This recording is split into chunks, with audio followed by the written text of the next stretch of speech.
really good defensive front for South Carolina. Still a couple answers that we need, or questions that we need answered here early. Yeah, we got some of those answers with our eyes. This is how he looked pre-game, and I think it's fair to use the word gingerly going through his warm-ups. Yeah, you know, it was a little hesitant there, wanted to get out, move around a little bit, started throwing the ball a little bit, not very far, didn't see him put a ton of velocity on any of those throws. And remember, that injured wrist is on his throwing arm, so how that progressive, how he's able to throw the football is something to keep an eye on early. Well, for Brady Cook in Missouri, they've got to worry about a fantastic front four for South Carolina. The difference between Missouri with and without Cook, that's evident in the stats over the last couple of seasons. A Missouri native makes his 36th start. But Cole, he's got to worry and have his eyes up because that front four for South Carolina can get after you in a hurry. Well, top 10 in the nation in tackles for loss, top 15 in the nation in sacks. The South Carolina defensive front is aggressive and they get after you. The defensive ends get a lot of credit, but it's what happens inside, I think, is where it all starts. And now Missouri with Brady Cook, as you mentioned, a little bit gingerly coming into this game, Tom, also behind a first-time starter at center against two big boy defensive tackles, two edge defenders get after you. It could be an absolute handful for this Missouri offense to just manage this South Carolina front four. Missouri won the toss. The Tigers have elected to receive. They'll do so in front of this rambunctious crowd on Saturday afternoon. Sit back, enjoy. This is SEC football from South Carolina.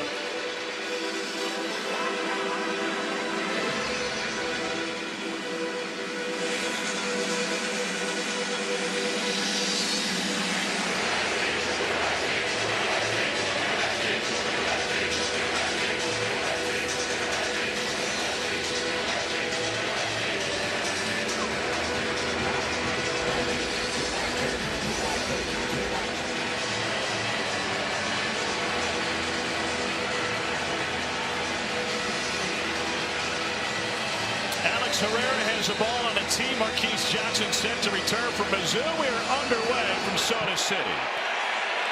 Short kickoff. Johnson from the 4. Weaves through traffic before getting taken down at the 23-yard line. And it's the return of Brady Cook, who's had to work through multiple injuries over the course of this season. It was an ankle injury that cost him most of the Auburn game, but a return to lead Missouri to a comeback victory. And then a wrist injury against Alabama. Senior from St. Louis out of Chaminade High School. He's got Nate Noel, one of the best running backs in the league, behind him. And he's got a first-time starter at center in Drake Heismeyer.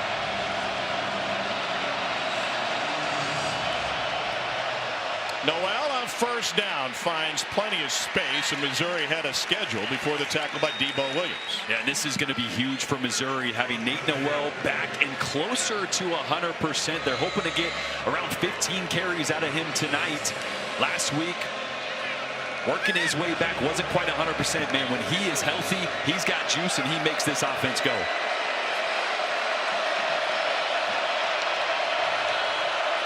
On 2nd and 4, Cook wanting to throw, and he finds his tight end, Brent Norfleet. Good open field tackle, but that is right at the marker. Well, here's how Brady Cook was injured. It occurred in the Alabama game in the first quarter on a rollout on that injured ankle to the right side. Got taken down and fell on his wrist. The reps have been limited, but Eli Drinkwitz tells us pregame he took enough reps during practice this week to be ready to go. And a decision that truly wasn't made until late last night. Josh Manning in motion. Play action, a little boot. Cook stays on his feet in a pump fake to run and steps out of bounds just short of the marker and a 9-yard scramble. Well, you're already starting to see the effect of a healthy Nate Noel. That outside zone stretch play, they love to boot off it. And when you have a good defensive front like South Carolina has a great one, you want to get them moving sideline to sideline. A lot of misdirection. So already twice now getting Brady Cook outside the pocket, away from Dylan Stewart, away from Kyle Kennard as much as possible. Two tight ends to the right side, Norfleet and Jordan Harris. And they'll both shift in tandem. Theo Weiss was a hero against Oklahoma. He's lined up top of the formation. Cook looking for Weiss over the middle. Caught for a Missouri first down. Down to the Carolina 35. That's a gain of 23. Boy, something to keep an eye on, the protection all night. Look at the job by Mizzou, the right tackle here, working on Dylan Stewart. Great job. Look at that pocket. I mean, that is a huge, clean pocket for Brady Cook to stand and deliver. A lot of talk about the wrist injury, but that ankle was a bad injury against Auburn. So him not having a lot of noise around him and having a clean pocket, really important for that downfield passing attack for Missouri tonight. Opening drive for Missouri. Tigers have won 5 straight against South Carolina. Luther Burden in motion. Back to the ground game, and Noel gets tripped up after picking up 2.5. T.J. Sanders, one of those very talented defensive tackles, in on the stop for Carolina. And that's the thing with this defensive front. I just mentioned Stewart and Kennard. They get a lot of attention, but when you give too much attention to those guys, you forget about T.J. Sanders, Tonka Hemingway, Alex Huntley. The interior of this defensive line is also absolutely elite. Even from the Missouri coaches, Kirby Morris said, we're going to do everything to protect our ball carriers against those defensive ends. We will chip, we will get creative, we will double team them. Pocket holds, Cook delivers against the zone, and he fits it in to Joshua Manning, sophomore out of Lee Summit outside of Kansas City. As you just mentioned, Tom, going to try to chip these defensive ends. Watch Nate Noel heading to the right side of your screen.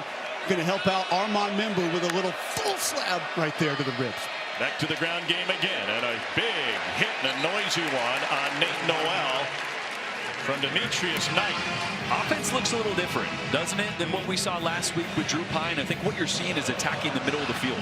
Right, Drew Pine, his height 5'10". They really stayed away from attacking the middle of the field because the offensive line seeing over the middle of the field, tough for Drew Pine. That's where Brady Cook thrives, attacking the middle, getting guys in space with the ability to run. Already a couple times targeting the middle of the field and having success. Cook 6'2". Committed to Missouri his sophomore year of high school in the St. Louis area. 2nd down 9. He was a Tiger through and through. Grew up a Missouri football fan. On the ground. Noel fights for a couple. Debo Williams another stop, and that's going to leave 3rd and the crowd to deal with here. And Kirby Moore's got to be thinking protection over concept. How do I protect Brady Cook here first? And then what's the best concept to attack this defense? But you got to take care of Dylan Stewart and Kyle Kennard here on 3rd and long. And look how wide Dylan Stewart is rushing on Membu, the right tackle, a matchup we've already seen a couple times tonight. Stewart, the nation's freshman sack leader. It'll come up the middle. Cook gets rid of it a little low and incomplete. Theo Weiss thought he got his hands underneath it and wants everybody to take a second look. The Tigers will bring out the kicking team. Yeah, I love the play call. Getting the ball out quick, neutralize that good front. Ball just a little low. Did he get his hand under? It's close. This will be a good look. I think he might have an argument. Instead, it leaves a 38-yard attempt for Blake Craig. He's 8th in the country in field goals per game, but inconsistent. And he splits the uprights on Missouri's first possession of the Tigers. Put together a lengthy drive behind the play of Brady Cook. Back to action today against South Carolina, and Mizzou with an early 3-0 lead. Of a college football playoff conversation, not just on the outside looking in. That LSU loss still lingers. A couple questionable calls late in that. Lenore Sellers didn't play in the 2nd half. Man, this is a team that's peaking at the right time.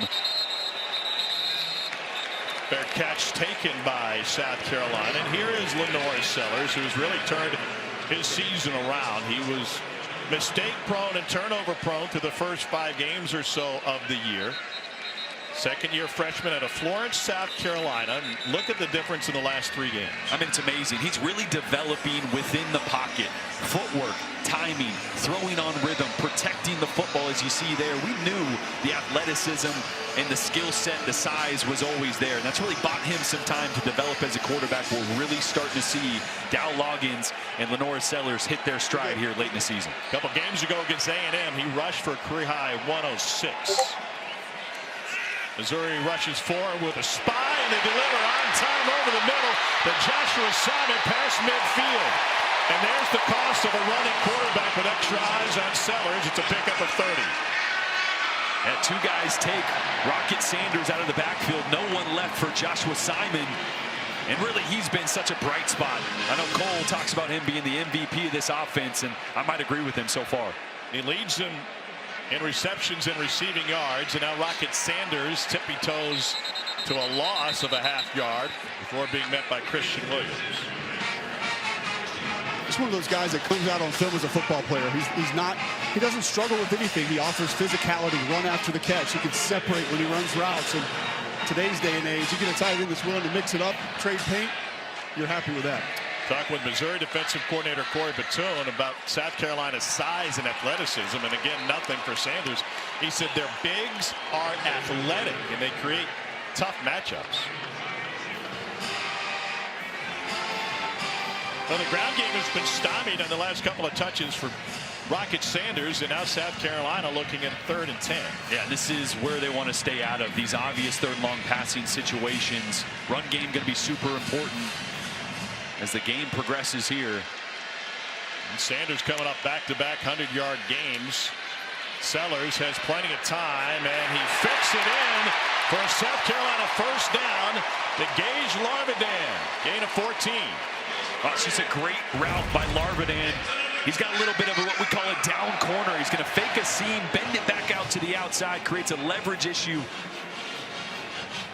for the secondary of Mizzou, and a great pickup on a 3rd and long for Lenore Sellers. 2 completions for 66 yards for Sellers so far. Here comes pressure from Missouri. Sanders sneaks by it and picks up 4. Rocket Sanders is dangerous in a lot of different ways. Back-to-back 100-yard games. He's also an elite receiver out of the backfield. And this is so important for this matchup specifically, just because Missouri has dominated the line of scrimmage the last 3 times that they've played. South Carolina's got to get this run game going to be successful here against a really good Missouri defense. That was Simon in motion. Sellers got wide open, and it's hauled in by Nick Harbor for a 26-yard strike.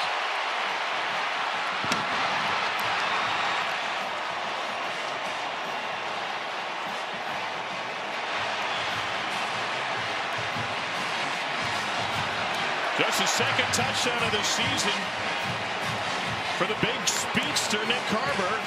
It goes 6'5", 235, and is a legit track star. And that caps a 97-yard drive.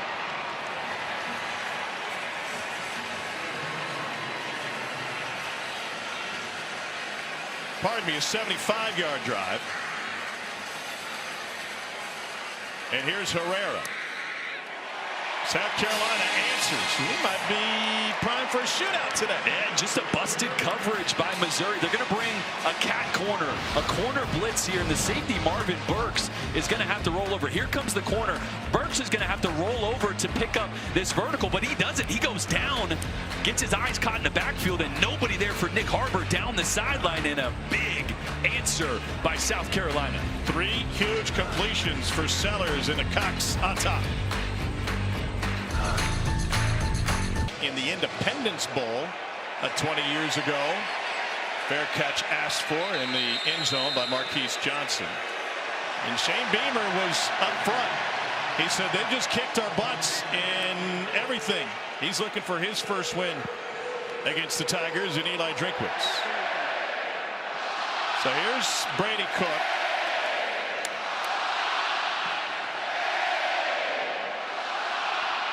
And it's got to be helpful to have veteran leadership. That wrist heavily taped, but especially playing on the road in the SEC in this environment. He's 4th in program history in yards. He's 5th in program history in passing touchdowns. And he's got a direct traffic with Joshua Manning. Now he cuts him loose. Cook fits it outside, but Noel loses his footing. And Cole, a huge task for Missouri today. Drake Heismeyer, the 5th-year senior out of Francis Howell outside of St. Louis, is making his first start of his career. It's never difficult to make your first start because, as Jordan and I can both attest to, the snaps are just different live. When you're going outside zone, it's a little bit wider. The ball's going to be short. If you're going short yardage, the ball's going to get back there a little bit more quickly. You've got too much juice on a shotgun snap, but he's a veteran. He's been around, Tom, and he's going to have to use that part of his game to survive this environment. 2nd and 11. Room off right tackle for Nate Noel. And he's shoved out of bounds after picking up the first down by Nick Emmanwori. It's a gain of 17. How do you as a quarterback try to make things easier for a guy, even though he's a veteran who doesn't have a whole lot of snaps under his belt at center? We always try to confirm every protection, every mic point. You want to double check or say what you think if you're Brady Cook. But the problem is, as we saw right there, South Carolina is stunting and stemming late. So they moved their defensive line right before the snap there. So sometimes things change within a half a second of that snap, and you just got to play on the fly. Heismeyer played 25 snaps in relief in the Oklahoma comeback. And again, the ground game providing some yardage. That's Noel one more time. Tom, I'll tell you one other way that they can really help this young man change up the snap count. See, here we go. Go a little bit of tempo. The South Carolina D-line's been caught multiple times this year standing around. On 2nd and 3.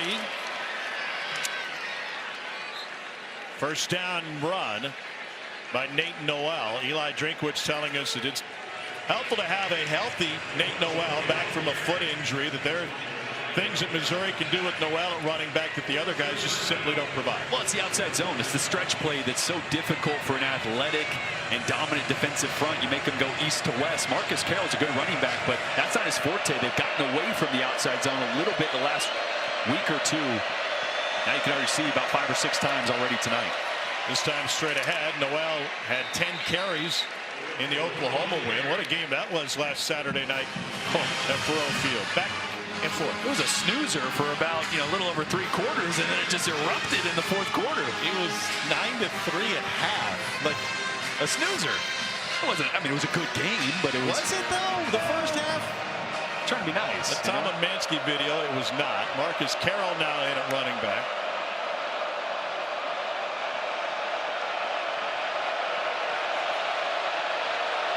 Cook checks at the line. Play action on 2nd and 6. Cook flushed, kept his footing, and he delivers a strike down the sideline. And Theo Lee spins for a couple of more. That's a 22-yard gain. Yeah, Drake Heismeyer here. We mentioned first start. He's going to come a little too anxious. As you see, center right here is going to come a little too anxious here on the slide protection, the 3-man slide. Open up a hole there. Good thing Brady Cook mobile enough to make a play outside the pocket and find Theo Weiss. It's going to happen. They're going to make a couple mistakes early. That's why it's great having a mobile veteran quarterback like Brady that doesn't panic under pressure. Meanwhile, injured player for South Carolina, Demetrius Knight, who started his career at Georgia Tech, then spent a season at Charlotte. He had 7 tackles in the Vanderbilt win last week. Game that South Carolina pulled away in the second half. And double-figure tackles against both A&M and Oklahoma. Cole, great visit with Demetrius this week. He is, I'm going to go ahead and call him the most interesting man in the SEC. A guy who calls himself old-fashioned, and when you ask him about why, he says, well, listen to Sinatra, I like museums, and said, hold on. Museums? Okay, let's test this out. What was the last museum you went to? He said, a couple months ago, Charleston, they had this dinosaur exhibit. I'm like, man, he's not lying. He actually loves museums. I talked to his beautiful wife today as well, and she said, no, he's a history buff, loves his history, loves to go to Savannah because of all the history and all the museums they have there.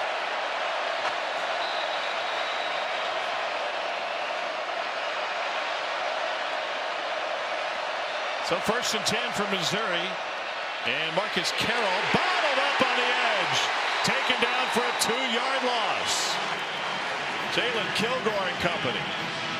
Yeah, Bam Martin Scott, just as Demetrius Knight goes down with that injury, saw him walk off. There's a really good linebacker. 22 coming flying off the edge there. The stunt got him there, Jordan. Dylan Stewart slanted inside. That didn't allow them to work that slip double team up to the linebacker. Had a free run at the tailback. Stunt is a habit for this Gamecock team. 2nd and 11 for Brady Cook.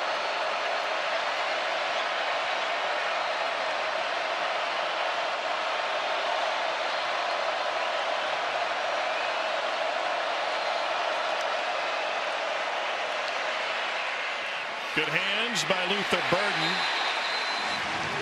But only gets a few. Debo Williams and O'Donnell Fortune all over him. 3rd down. And Luther Burden's really happy having Brady Cook healthier and back in the lineup. He's been a little silent the last couple weeks. One of the best players in the entire country. #3 overall wide receiver, according to Mel Kiper. They're going to need him here on 3rd down. Kirby Moore loves to move Luther Burden, especially on 3rd downs, to try to create leverage and opportunity for him. He's starting in the slot. Longest touchdown drive of his career. Right there. Burden without a score of the last 5 games. On 3rd and 6, Cook goes the end zone. It is batted away. Theo Weiss Jr. draped by Judge Collier. Oh, Luther Burden was bracketed there in the slot. So Brady Cook takes the one-on-one matchup to Theo Weiss, who had the big-time toe-tapping, game-tying catch just like this last week against Oklahoma. But Judge Collier all over that great position and not able to come back to the ball. Collier did a good job, but last second there getting his head around. If he doesn't get his head around there, probably a pass interference call. Blake Craig has already made from this same distance another 37-yard attempt. This one from the left hash. And he is perfect. Tigers have had to settle for a couple of field goals on their first 2 possessions. Eli Drinkwitz's team looking for their 6th straight win against Carolina. For a $176 and a couple of tutties. Todd Jordan Cole, a perfect afternoon for football here in the mid-state. Blake Craig puts it in the air. And once again, no return for South Carolina. Let's talk about this week's secret recipe, brought to you by Bush's Grill and Beans. Yeah, we've already seen Lenoris Sellers complete a couple big-time passes. I've been impressed with his feet and how he's developed within the pocket, how he aligns his feet to his target so he's accurate. He's playing on time in rhythm, and this is a no wasted moment movement throw. No hitch, no reset. Ball is on time, accurate. If he resets or shuffles or hesitates there, that ball's probably broken up or an interception. He has been so good from within the pocket. From where he started the beginning of this year to where he is now is night and day different. Carolina with a score on its opening drive that leads the SEC with 4 of them. And Sellers throws this one out of bounds. Corey Flagg was putting some pressure on him. I give a lot of credit to Dow Loggins and how he's really reshaped this entire offense. You know, last year with Spencer Rattler, they were a drop-back, pass-happy, pro-style system. This year, he's really designed this offense around Lenoris' skill set, his mobility, but also now his ability to develop and win from within the pocket. It was interesting talking about just the background that he kind of delved into to form this unique scheme around Lenoris. Well, he's got plenty of binders to pull. 16 years in the NFL, 7 as an OC. Down the sideline, an incomplete, little hand fighting. Here's the flag. And that'll be a first down as Missouri tried to slow down Nick Harbor. Joseph Charleston was matched up. Pardon me, that was carries an automatic. Joel Norwood. Yeah, Corey Batoon, the defense coordinator for Missouri, mentioned they know they want to take a couple shots to the big track star Nick Harbor downfield. Want to press him at the line of scrimmage, be physical with him. That time, Drayden Norwood in good position. You just got to get the hands off of Nick Harbor there, and you're in good position. South Carolina fans know about Harbor's speed. It is elite, and you pair that with his size, and it is unthinkable. So Batoon said we got to get into him before he gets going. He's like a freight train. Back to Rocket Sanders. Sanders coming up back-to-back 100-yard rushes and 50-yard receiving games. He's the first Carolina running back to do that since they joined the SEC. Yeah, the former Arkansas transfer. I really think he's been the most impactful transfer portal guy at any position. For what this team needed and what they got in him, especially the last couple weeks hitting his stride, that's been the difference for South Carolina. The ability to run the football this year. Last year couldn't do it at all. And here's Sellers, who keeps it and picks up shy of 2 yards. Man, Tom, I really thought you were going with a Ryan Brewer shout out right there on that stat. I was getting ready to. That's further down on my notes, though. So 3rd and a long 2. Looks more like 3 to my eyes. What do you go with here? Well, Lenoir Sellers in his legs with a lead blocker in Rocket Sanders is always a good option. Oh, little option look. They weren't on the same page. Sellers just at the line, and they're going to say he was short. Tristan Newsom with the stop, excuse me, and that thing was off balance from the start. They're 4th down. They're going to send out the tight end and get a little bit bigger and go for it here. Yeah, a little confusion there. The defensive end, who's supposed to be the free rusher, gets blocked because he goes inside. So Lenoir's is thinking a quick pitch, and it's not there. Gets flushed out a little bit. Now I think you give it downhill to Rocket Sanders with a couple lead blockers. Full house backfield. Sanders hesitated, but still got across the line. And a fresh set of downs for Carolina on this, its 2nd possession of the game. You don't lose many of those with a 230-pound back that doesn't mind going downhill. And the way he's able to break tackles, he just starts to lean on defenses. These runs early on that maybe are a couple yards really start to get going as defenses kind of get tired of trying to bring him down. It was an up and down career at Arkansas for Sanders.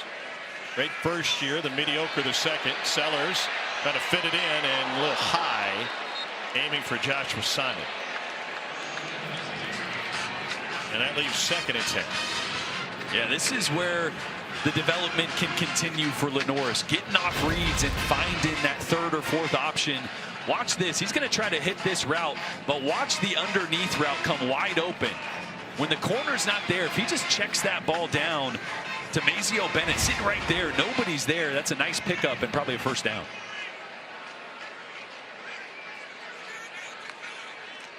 Larvidan was in motion. They use a little window dressing to run it with Sanders. And that's how the quarter will come to an end. South Carolina scored on its opening possession. Missouri has scored on each of its 2 with a couple of field goals. 1 quarter in the books from Williams-Brice Stadium. Nick Harbor's got a score for South Carolina, and the Gamecocks have a 1-point lead. Take the ball down early, score. I know you're happy with what you've seen from your offense so far. Yeah, doing a nice job on 3rd down. Great answer after Missouri won the toss, took the ball, and then went right down the field and scored on our defense. Great answer by our offense, converting a 3rd down. Went forward on 4th down. We've been talking all week that we got to be physical and we got to run the ball and stop the run. So I wanted to find out on 4th and 1 if we could. So nice job converting. Now we got to be able to finish this drive. And so Lenoir Sellers and South Carolina continuing what is Gamecock's 2nd drive of the game. Missouri brings pressure. Sellers trying to step away from it, and this is the danger. You rush him, you open up lanes, and Sellers takes a hit right on the sideline. Yeah, we talk a lot about South Carolina's defensive front, but Missouri's really good too. Johnny Walker Jr. working on left tackle. Tree Babalade wins there, forces Sellers outside the pocket. And I love seeing Sellers finish these physical runs because I feel like he's smart when he does it. He gets down and avoids those hits, but on 3rd or 4th down, he'll put his shoulder down. Probably gained an extra yard there to get himself in a really short 4th down opportunity here. Cox have already converted 1 4th down today.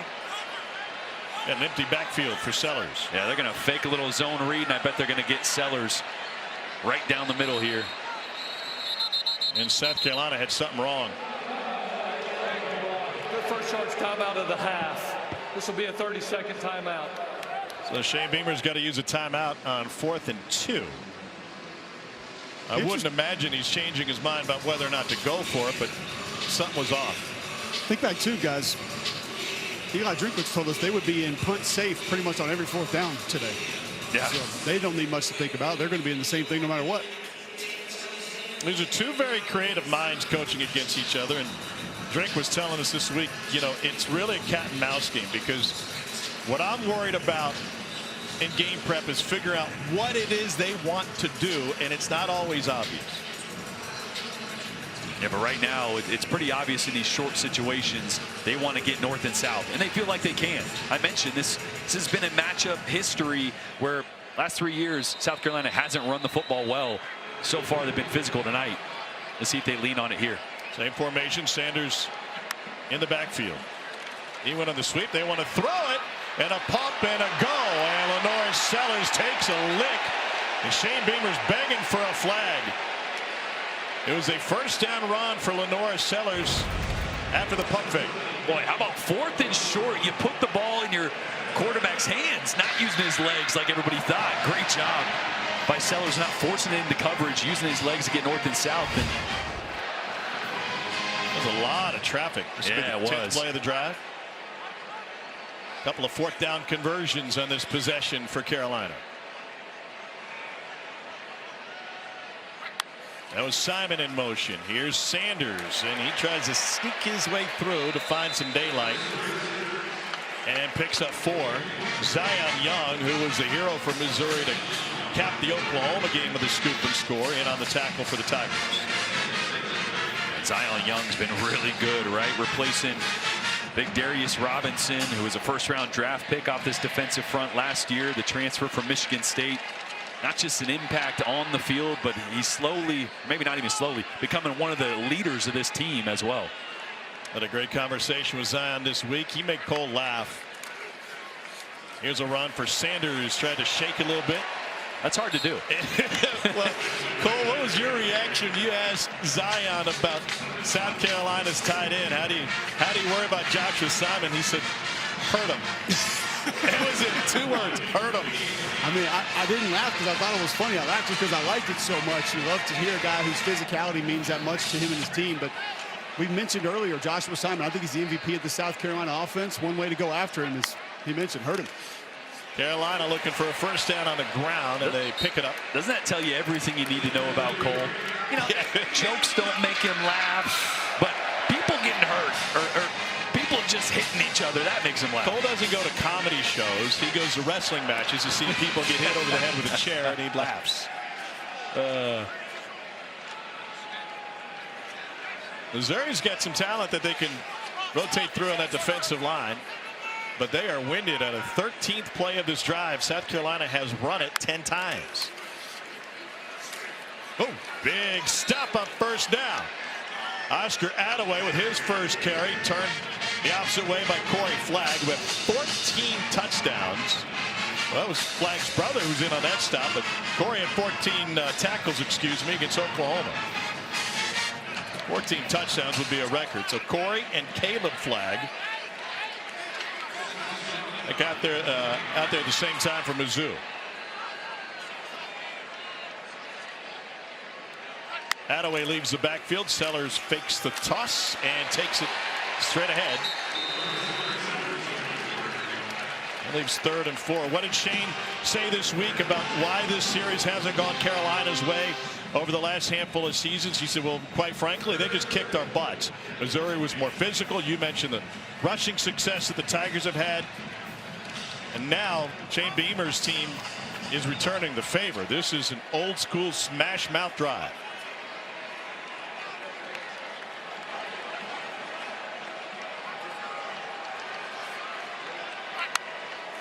15th play of the drive, and 12 of them have been runs, and that will set up another 4th and short.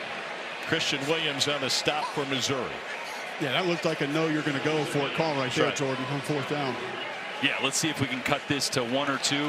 Now, again, last time they were in this 4th and short situation, they threw the football. I think this time it's going to be Rocket Sanders going downhill. But I guess with the trust Loggins has in Sellers, you never know. Sanders bounces back, tries to find the edge, and gets cut down short of the first down. Christian Williams is the first man there. And Missouri's defensive line comes in and cleans it up. Tristan Newsom. Yeah, Newsom just met Sanders in the hole he wanted to get into. He was there before Sanders, and then Sanders bounced outside, and Johnny Walker and a trio of others make the big stop on fourth. Unbelievable individual effort there. So 2 for 3 on fourth downs that drive. Nate Noel finds the edge, and he's got a Missouri first down. A pickup of 12 on first down. Last week against Oklahoma, Drew Pine got the start, and he was 3 for 3 through the air in the first quarter for -4 yards. Brady Cook first quarter today, 62 yards through the air on a 6 of 8 start. Yeah, more of a limited playbook with Drew Pine, right? They went back to some Notre Dame stuff to try to plug in the entire playbook, and their bread and butter is all back in now with Brady Cook. Weiss and Burden were the stars on that game-winning drive for Missouri, game-tying drive. Cook trying to fit it in against the grain to Theo Weiss Jr. and nothing doing. So those are going to be the toughest throws for Brady Cook, because that right ankle is what you're pushing off, throwing to the right. Happened against Alabama too. I did that game a couple times, rolling out to the right, shorted throws, just because you don't have the same push that you're used to running in that direction. Working on that bum right ankle, trying to throw back across his body. You just lose a little bit of your lower body power. Mobility was severely limited in that game at Alabama. Missouri got blown out in that contest as Pine finished it off. One-arm tackle on the edge to take down Nate Noel.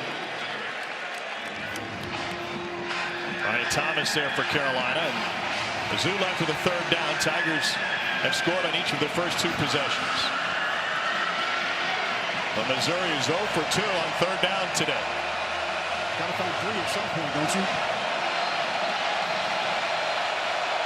Burden's been targeted once. He has 1 catch. He's in the slot, top of the formation inside the numbers. Cook with a check. Clock at 8, 7, 6. Here comes pressure and a whistle and a stoppage before Cook could execute. False start on the offense, number 69. That's a 5-yard penalty, and it remains third down. Well, this is where things get ramped up, Cole. First start, it comes on the road in front of 88,000. Yeah, you just flinched just a little bit. I saw it. It's so easy to try to give a little bit of a head start, and then no, it's not time to necessarily snap the football. Viewers at home are going to hear this crowd going. The thing he has to understand, Tom, it's on his command. When he snaps the ball, that's when the play starts.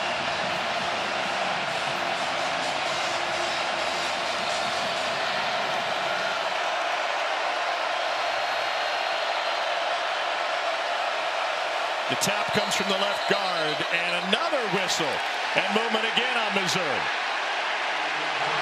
False start on the offense, number 1. That is a 5-yard penalty, and it remains third down. That time it was the wide receiver, Joshua Manning. Now 3rd and 17.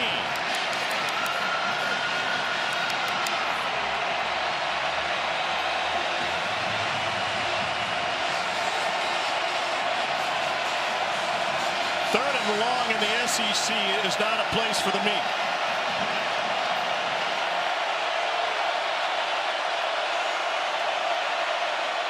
Carolina brings 4. They almost get to him. Cook against the grain. Here's Burden.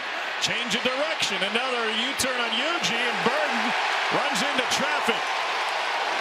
McCary swaying with the stop, and South Carolina forces a punt. Well, it was a really good job by T.J. Sanders. Missouri trying to set up a screen. For South Carolina, number 15 is now number 47. 15 is 47. But T.J. Sanders didn't even get touched, so Brady Cook didn't have the time to get the ball off. He gets it out of his hands earlier. He actually had a pretty good looking play. Luke Bauer to punt it away. Juju McDowell is the Carolina return man. Not a good punt. It makes it across midfield, but South Carolina's going to have good field position. And why is this one so important?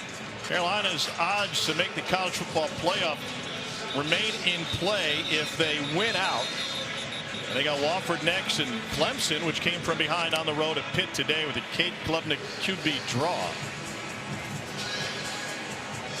I mean, slim chance, but still, the committee has already proven that they like looking at how you lose. More so than the games that you've won. And who you've lost to. And who you've lost to. And South Carolina has 2. You call them good losses. I hate that we look at that, but LSU and Bama. Sellers drops deep. Lost the football, but regained it. Oh, he has been walking a tightrope with ball security all season. Looked like he'd cleaned it up mostly. Yeah, Johnny Walker Jr. working on the right side this time on Cason Henry. And if there's not pressure there, Nick Harbor is wide open on a deep over route right where Sellers was looking. That would have been another big play downfield. But Johnny Walker, and he'll move. He's been on the left side getting pressure on Sellers, then on the right side, they move him all over. It's the first sack allowed by Carolina in 3 games after they allowed 32 in their first 7 games. High and intercepted. It's Norwood with the gift, and Missouri's going to have an opportunity. Norwood up the hashes and inside the 30. Sellers throws his 5th pick of the season, and Missouri looks to regain momentum.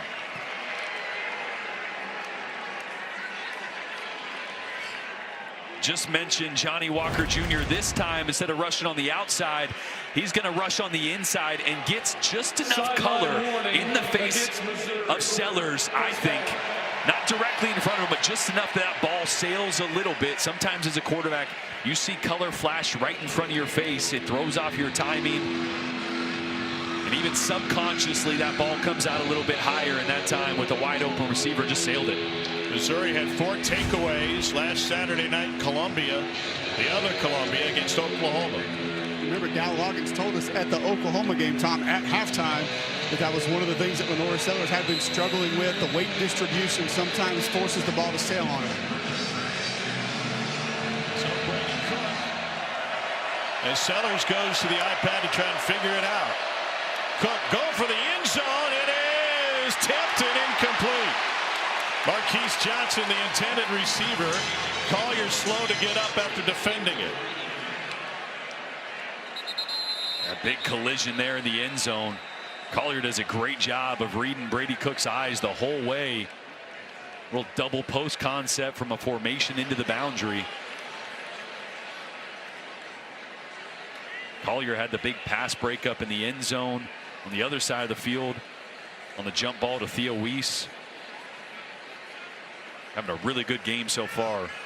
You hate to see him go down on another good play. Athletic training staff tending to Judge Collier, who's a South Carolina native out of York County, South Carolina. He decided on Carolina when he was visiting for the big upset against Tennessee in 2022. He was so excited to rush the field that he took off his Jordans. He handed them to his mom, and he rushed the field in his socks.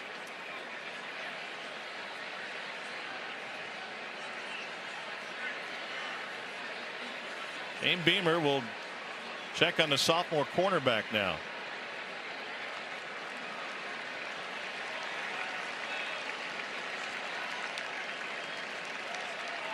They've already had Ricari Swain, a redshirt freshman, out there.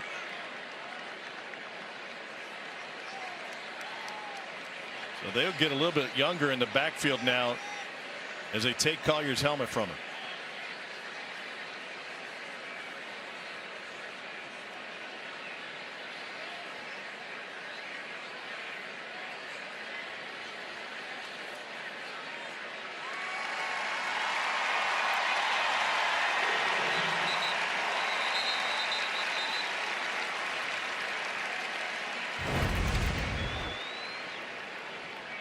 Here's the end there. Collier making a play on the ball. Just a big collision in the air with Marquise Johnson. It was a really good job reading the eyes, because it's going to be a double post concept. We used to call this topper. One post here, another post on the outside, and Collier sitting there just going to read the eyes of Brady Cook. Really good job of seeing he's going the outside post, breaking on it, getting his hands up, trying to meet the ball, because it was an accurate throw from Cook. Topper is what I called our producer, Bill Palladino, with all of his stories at Hall's Chop House last night. You know why they call it Topper? 2 P's, double post. There you go. Now we learned something. I thought it was because you were in Athens this morning. At the incompletion, 2nd and 10. Cook delivers on time. It's Luther Burden. One of the top recruits in Missouri history. He's taken down inbounds. And that'll set up 3rd down. Going into the student section, and keep an eye on first-year starter at center, Drake Heismeyer. And keep an eye on Kyle Kennard. Just checked back into the game with fresh legs. Going to be working on left tackle Marcus Bryant. Let's see if they use Jamal Roberts to help chip on Kyle Kennard to give Brady Cook a little extra time. You see Roberts there to the left. Meanwhile, Mitchell Walters is filling in at left guard. Caden Green not in the game for Missouri. On a 4-man rush. Cook taken down. Another sack for Carolina. 3rd in the country. Ooh, they dropped the hammer with T.J. Sanders. Boy, watch this. They're going to chip on Kyle Kennard, give extra time, but then that means T.J. Sanders is one-on-one. Watch Jamal Roberts here. He's going to come off and chip on Kyle Kennard, but this right here is the one-on-one matchup. T.J. Sanders, because the double is outside, great job swatting the hands there of Mitchell Walters and making a big play. We said that to start the game. Anytime you give more attention to those outside guys, you leave the really talented inside guys one-on-one. So Blake Craig from 49 after the sack. Missouri trying to cash in on the interception, and a sidewinder ends up short. Carolina needed its defense to step up after Sellers gave it away, and boy did they.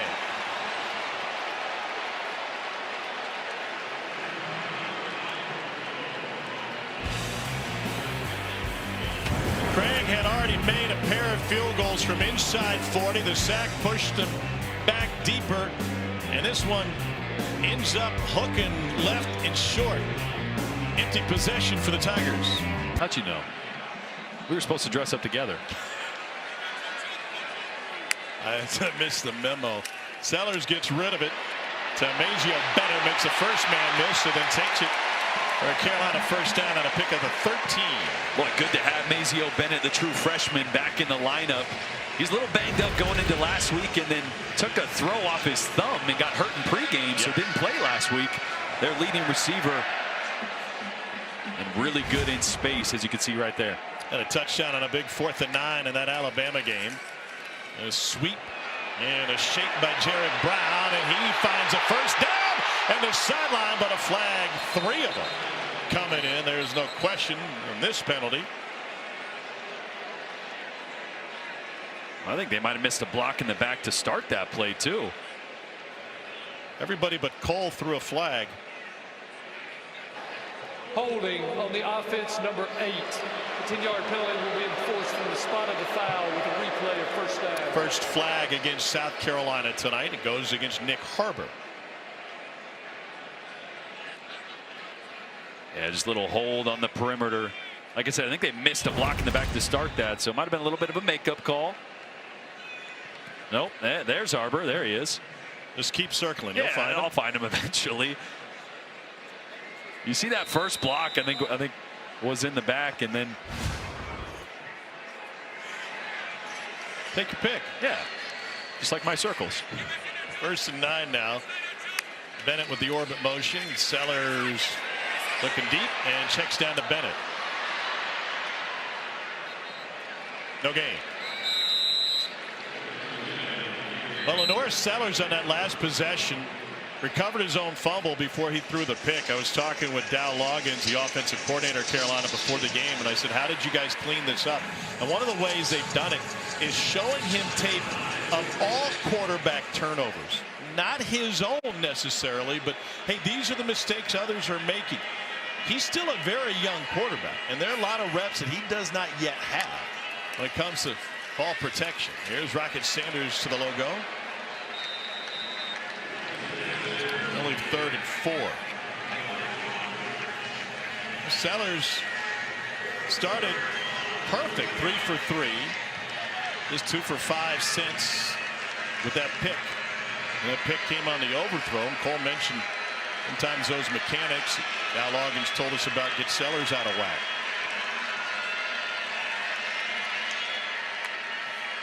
Pressure coming up the middle. Sellers has man coverage. It is caught.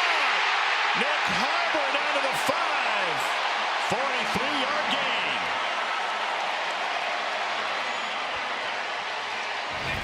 He's 6'5", 235 with elite speed. And they love to take these shot plays. Just a slot fade working on Dalen Carnell, the safety.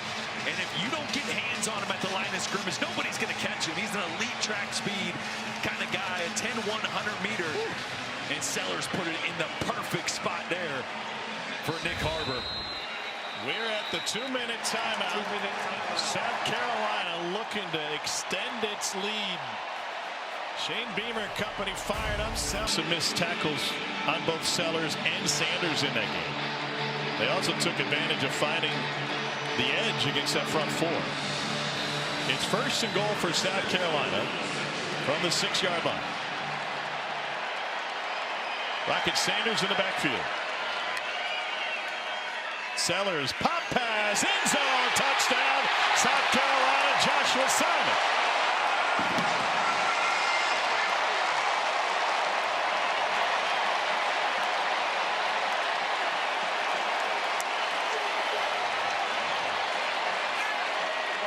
Second touchdown for Sellers in the air. Watch the effect that this motion has with Rocket Sanders on Corey Flagg right here. He's going to be the guy that should pick up Joshua Simon, the tight end, but his eyes are all over Rocket Sanders and possibly a Lenore Sellers run, and Simon slips right behind him. Great play design for the touchdown. Simon says Carolina extends its lead.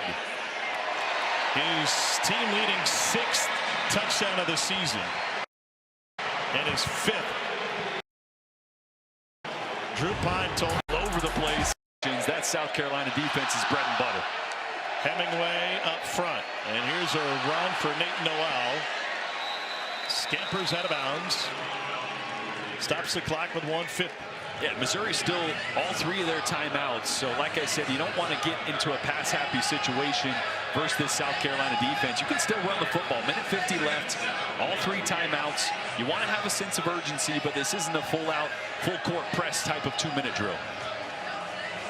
Burden and Weiss, the leading receivers, in a tandem on the left side of the formation. Norfleet at the wing. He's the lead blocker, and a couple more for Noel. Tonka Hemingway in on the stop. And South Carolina takes the timeout. Timeout, South Carolina. This is their second charge timeout of the half. This will be a 30-second timeout. Timer, please reset the game clock to 1:45. 1:45. Oh, we mentioned how slim the chances are for either one of these teams to make the college football playoff, but the math is mathing. It says there's still a chance. Missouri 7-2 overall. Strength of schedule is higher than 8 teams in the top 12, but they're 0-2 with blowout losses at A&M and Alabama. Yeah, and you said the math is mathing. I mean, statistically speaking, Missouri still has a chance to go to the SEC championship. I mean, that's how crazy this college football season is and could get crazy over the last couple of weeks. Now, I don't think that's going to happen. But if they do win out, the probability, at least you're saying there's an opportunity. And then you can make it to Atlanta. You don't have to worry about at large. You have a chance to win an automatic. At Mississippi State and Starkville, and then Arkansas at home. Mizzou 0 for 4 on 3rd down tonight.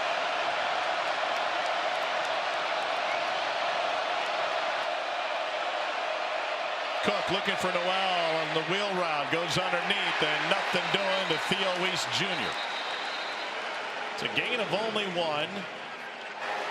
Timeout, South Carolina. Carolina stops the clock again. Man, what a swing here for Carolina. They're going to get the ball back with 90 seconds to play. They found rhythm on that long drive, and they have a chance to drop another hammer. And a great job of clock management there by Shane Beamer, because I want to say that drive only started with like a minute 58. So 15, 18 seconds left or something. came off the clock there, so still a ton of time for the South Carolina offense to try to extend this lead before half. I remember South Carolina will get the ball to start the second half, but Shane Beamer is playing aggressively. And can sense this South Carolina team, which came into the week as a 2-touchdown favorite against Missouri, with question marks around the Tigers starting quarterback. Luke Bauer did not have a good punt last time. Barely cleared 30 yards. Juju McDowell stands at his own 25. Much better from Bauer. And a fair catch taken at the 22. 46-yard punt. So I said this before Jackson Arnold coughed it up late in the fourth quarter last week. For Lenoris Sellers and his propensity to giving it up, you stay aggressive, or is there any concern here of a turnover? Well, I think you stay aggressive with a certain category of play calls. Play calls where he has 1 or 2 options, not play calls where he has 3 or 4, because that's when, as a quarterback, your eyes start to move through your progression. You maybe start to force one late. That's what you don't want. So these type of plays should be 1 to 2 reads, and if nothing's there, take off and run. 4 picks in his first 4 games, and tonight his first pick over the last 4. Sellers with touch, and that's a first down to midfield for Josh Simon. Gain of 28. It's a great job. Same play they ran earlier in the game, and Lenoris forced this corner out when it wasn't open, wide open this time to Simon. And a great ball. And like I said, great play call. That's a split field read. Stepped out of bounds at the plus 48, not the minus 48. It'll be first down. So Dow Loggins was able to control Lenoris Sellers' eyes there. He had a 1 to 2 read. If the corner's not there, come down to the running back. If that's not there, run. So great play call and a great pickup there. That accuracy on the move is where he's grown the most in my mind, Jordan. And that was a concern for Corey Batoon in Missouri, saying when he is able to get out of the pocket, all of his throws become changeups. Pressure from the edge. On time, and the hit was on time as well. Completion to Mazio Bennett. Carolina will hold its timeout. 13 completions of 20 yards plus. It's the best in the country when it leaves the pocket. 4-man rush this time with a spy and another touch pass as he flips it to Bennett. That's a South Carolina first down. Again, another great play call, right? The outlet then comes to the eyes. It's just a high-low read to the boundary. If that's not there, take off and run, and his check down was right in front of his face. Seems fairly simple, huh? Clock rolling again after the spot. Under a minute to play before the half. Sellers backtracking. Throws it up for grabs, and it's incomplete. Charleston thought he had a play on it. Last game's hero Zion Young had pressure on Sellers.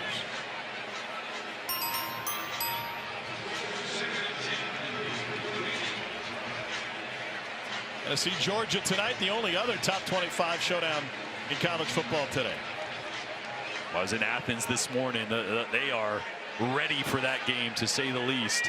Kirby Smart was as focused as I've seen and as loose as I've seen, which he was very loose. Might be a good thing. A swing to Jared Brown, elite speed, and Brown takes it to the house. 38-yard catch and run.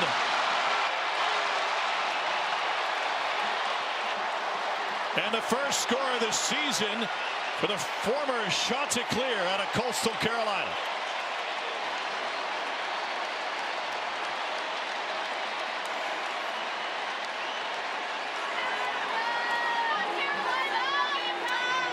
Lenoris Sellers looking good. 11 of 15, 209, 3 touchdowns in this first half, and that was a quick drive, less than a minute to find pay dirt.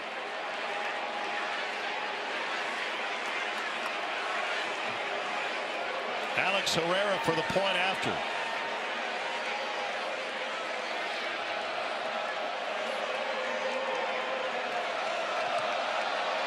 And it's good. Just a little slip screen. Get your playmaker the ball in space. There's two blocks I want you to pay attention to. The first is going to be by tight end Josh Simon. He's going to come across the formation in motion. He's going to get the first block. So he's going to come this way. That's going to be the first block. Now Vershawn Lee is going to end up being almost 20 yards downfield working on Marvin Burks. And that's going to be the block that ends up springing this for a touchdown. Look at the big boy. 6'4", 315 getting downfield. Just getting a piece of Marvin Burks there to spring Jared Brown for the touchdown. Well, he went to Freedom High School in Northern Virginia, so he probably said, follow me to Freedom. And this is the version of Jared Brown that this offense has been looking for since he transferred from Coastal Carolina. Last year, he was fourth in the entire country in yards after the catch.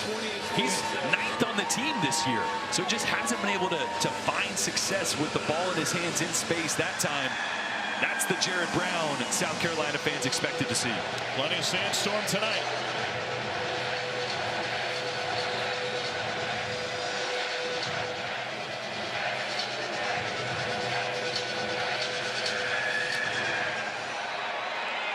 No return for Missouri.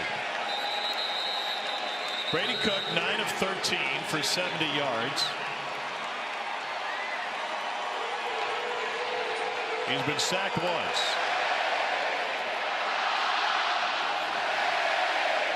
Right, South Carolina just executed the last minute and a half to perfection with the timeouts to get the ball back, scoring the touchdown. They're going to get it after half here as well. So Missouri, they got all three timeouts in 39 seconds. If this first play can get a little positive momentum, you can start to try to get yourself maybe in field goal position. Just try to make this a little closer before half. We got weapons like Burden and Weiss. Cook rolls the pocket and dirts it at Norfleet. Honestly, probably better that that one was incomplete. Again, though, rolling to his right, pushing off that bad angle, or excuse me, bad ankle. He's been low twice now on that type of throw. Love to see them try to attack the middle of the field. Going to get zone coverage, probably some form of too-high zone coverage. Vacancy's going to be right down the middle. Jamal Roberts is the running back. Play clock at 8. 5. And with 1. Cook. Long throw to the sideline and a beautiful route by Weiss, who found just enough separation working against the freshman Swain. Love this as well. Right, just a back shoulder to your big target on the outside. It's a great throw by Brady Cook right on the back hip, and a great late adjustment by Theo Weiss. Weiss 6'2", 210, started his career at Oklahoma. That's why the 2 touchdowns last week against the Sooners meant so much to him. Cook flicks it out, and Roberts has his first touch of the game. Out of bounds, 24 seconds left. Cole, what's the best way for Missouri to protect Brady Cook if you want to take a shot here with that front four for Carolina? Not slide protection. You got to get a chip. You get a tight end, maybe widen out. So I like putting those tight ends next to your tackles because that widens the surface a little bit more. It makes those defensive ends think that their track's got to be different to get to the quarterback. He's got Weiss matched up with the freshman Swain again, bottom of the formation. Looking that way. Little slant, and Weiss turns it around. He already had the first down, and so forward progress will stop the clock after Nicky Manwuri came in to clean it up. We'll reset the chains, 15 seconds left. Timeout, Missouri. This is their first charge timeout of the half. This will be a 30-second timeout. Timer, please reset the game clock to 17 seconds. So Missouri will get a couple more ticks on the clock before this half comes to an end. A pretty effective 24 seconds for this abbreviated 2-minute drive for Missouri here. You're probably 8 yards, 9 yards away from where you'd want to be. We saw the last field goal come out a little sideways, come up short. So maybe you want to get more like 10 or 12 yards here to feel comfortable about a field goal closer to that 30-yard line. Coming up at the half, you can watch a live performance of South Carolina's Mighty Sound of the Southeast on SEC Network Plus. Start streaming now on the ESPN app.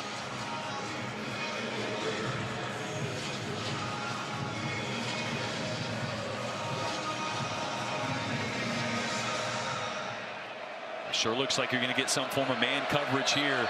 Luther Burden right there in the slot. Now they're going to drop out in the zone. He's got a lot of space, though. EQ Smith, there's a man in front of him. Cook flushed, off balance, finds Norfleet, who gets stuck short of the first down. And there's an extra flag.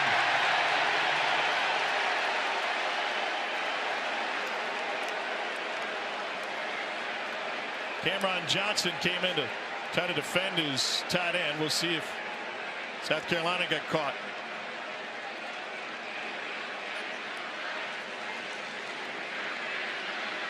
It was Email Worry who was in on the stop of Norfleet. Not sure if they're talking about possibly looking at targeting. You think you saw it possibly? But, I mean, it was a bang and a defenseless receiver. If someone comes from outside his vision, sometimes they take a look at it. I think that's probably what they're talking about. E-Man Worry's going, man, I was leaning with my shoulder. That would be costly. Here's Lee Hedrick. After the play was over, personal foul, unnecessary roughness, late hit, and the offense number 74. The play ended short of the line to gain. After enforcement, it will be second down. There was a charge timeout by Missouri. This will be their second of the half. This will be a 30-second timeout. Due to the timeout, there is no 10-second runoff for the foul. Yeah, it's just going to be a little push on Cameron Johnson right after the hit here. E-Man Worry's going to pop up, and Johnson's going to run downfield, and he didn't like that little extra bump from E-Man Worry on his tight end Brett Norfleet. I don't know if that's it. When did we turn into soccer? You know, like we got a flop after a little left hand. E-Man Worry, by the way, was in at the end of a couple of plays. He is an emotional player, and he is their leader. Leading tackler, one of the best pickoff artists in the league. Way out of field goal range now after the personal foul penalty. 2nd and 16. Got a one-on-one down here at the bottom. Cook looking that way. Come back high and incomplete. Trying to find Weiss. 8 seconds remaining. And that one just came out of Brady Cook's hands. Little wobbly, sailed on him. He's not happy with it. No, and now if you catch the ball here, this is where the in-helmet communication can help. Kirby Moore's got to remind Brady Cook to tell everybody, if you catch it, you got to get down. Only 8 seconds on the clock, so they can use one of those timeouts. If they're still trying to get in field goal range here, need about 15. 39-yard line is the career long for Craig. And he fits it in to Mekhi Miller. That's kind of what you needed. Timer, please reset the game clock to 4 seconds. Timeout, Missouri. Tom, you mentioned that 39-yard line would be a career long. They're a couple yards closer than that, but last kick did come out a little sideways and a little short. So Blake Craig needs to shake that one off and put a good leg on this. His long is 56. This will be from 55. He's tied for 3rd in Missouri history. As a catch. That play is now under video review. With 4 50-yard field goals with Jeff Jackie. And they're going to make sure this was indeed a catch by Mekhi Miller.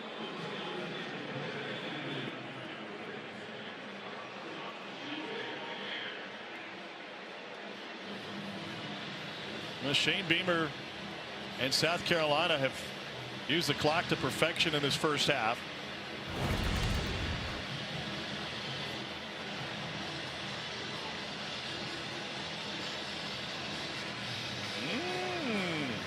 Oh, kind of similar to that one earlier with Theo Weiss, where that ball is going to touch the ground. It's going to be, does he have firm and continuous control here, or does the ground aid in that reception? Beamer He's waving like he thinks that should be incomplete as they show it here in the stadium.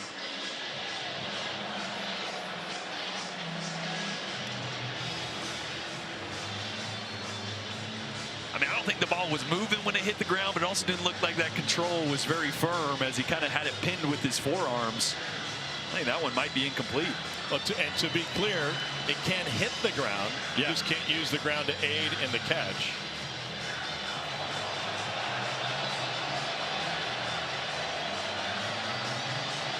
That would mean a field goal is off the table as they'd be back to, what, around the 50-yard line or so? Missouri's covered 39 yards in 35 seconds to this point. That kind of ricochets off his chest, and I think that one is going to be coming back.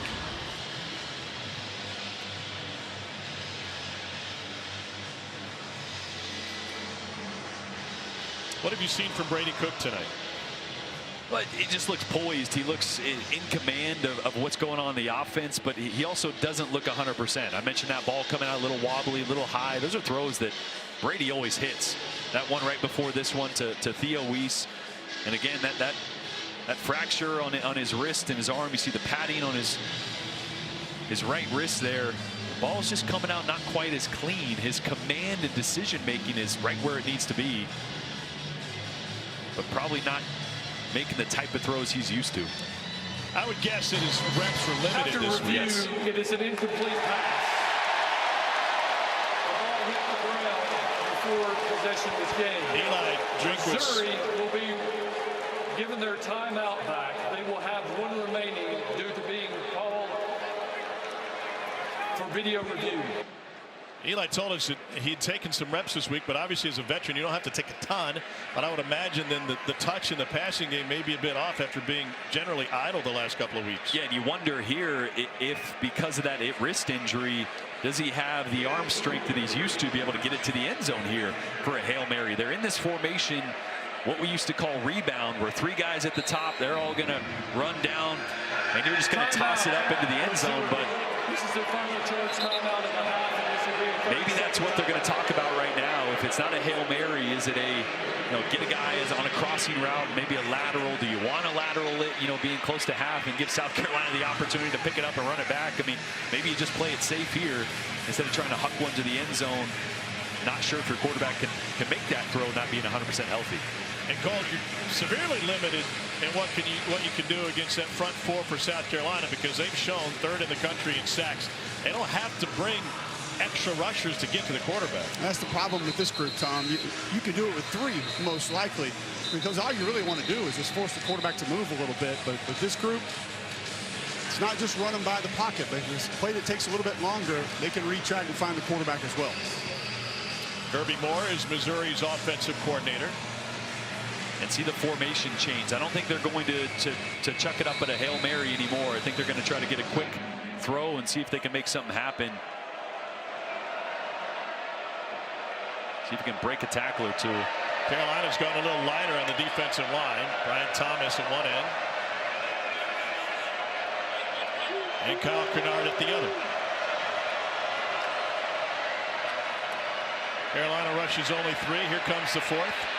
Cook lost it and lost it again, and that's how the half will come to an end. And it seems there's some rust in the game for Brady Cook, and that wrist may have precluded him from. Cole, you talked with Shane Beamer at the half. What'd you hear? Well, Tom, you just mentioned it. Said we got to get the run game going in the second half. Loves how Lenora Sellers has played. Also said, none of us expected to hear this about this Gamecock football team. Got to find a way to get a little bit of pass rush going in the second half. But it makes sense. He said a lot of tight end stand, a lot of 6-7 man protections. Have to find a way around that and be able to affect the quarterback. Well, or you can be Mike Tyson. You can just dance around for 8 rounds and see how it turns out. However, you would think that with Missouri being down a couple of starters on the offensive line, the body blows are going to start landing for South Carolina's defensive front. Yeah, and I think they will, right? They've been close a couple times. Just Missouri did a really good job of getting the ball out of Brady Cook's hands quickly when the pass rush was coming. Sellers with the check down, and here's Rocket Sanders. Right at the marker. Did you see a yard short? Look, Or Mike Tyson that you hoped to see last night? Yeah, it was a full moon. That's for sure. It's actually waning gibbous tonight. Oh, only okay. 98%. However, that's weird because last night it was full. it can come on you quickly. Let me tell you. 2nd and 1 for Sellers. A little dance and enough for the first down. It was interesting talking with Dow Loggins before the game about college football in general, but Lenora Sellers specifically. He said, you know, it happens so quickly. We anoint these young quarterbacks without realizing from the general public that they need reps to improve. And you're going to be, if you're moving in the right direction, a better quarterback and a better offense later in the year than you are at the beginning. But so many rushes to judgment, we don't really allow for that growth. A slip for Simon, and then a hurdle, and he carries it all the way down past the 45. And that's a South Carolina first down. Boy, how good have Joshua Simon and Rocket Sanders been in the passing game, right? This is a wide receiver group for South Carolina that kind of underperformed. Obviously, we've seen some big plays tonight from Jared Brown and Nick Harbor, but they've leaned on Rocket Sanders and Josh Simon out of the backfield, and already early in this second half delivering from those two. Yeah, the previous 2 games, the wide receivers totaled 12 catches.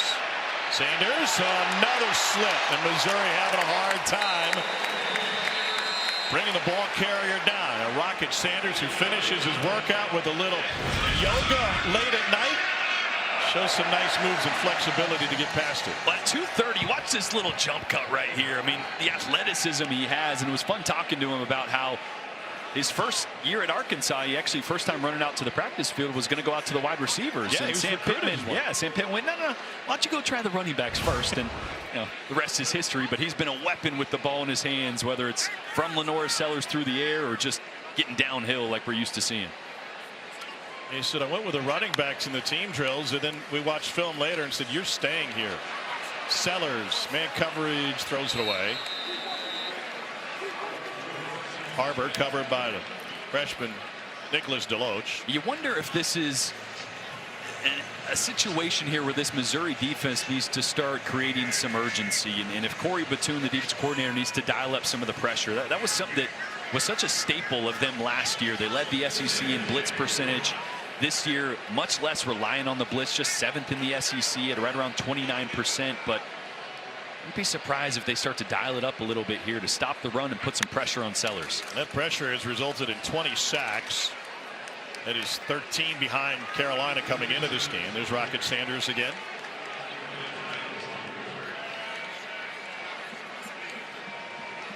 Been a reset for Rocket Sanders in his career. He's got the C on the jersey as a captain of the South Carolina team after a couple of years at Arkansas. And he's doing stuff that running backs haven't done.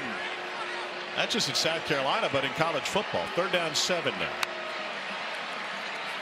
Sellers heads Simon, didn't pull the trigger, comes back to the near side and scrambles out of bounds. And that is shy of the first down. How many times have I said the name of Johnny Walker tonight on 3rd downs? This time not rushing off the edge. They're just going to stunt him all the way across the line of scrimmage here. And he's going to be that first guy that gets pressure on Lenora Sellers. Again, not getting anything in the stat column, but he's the reason that that play broke down.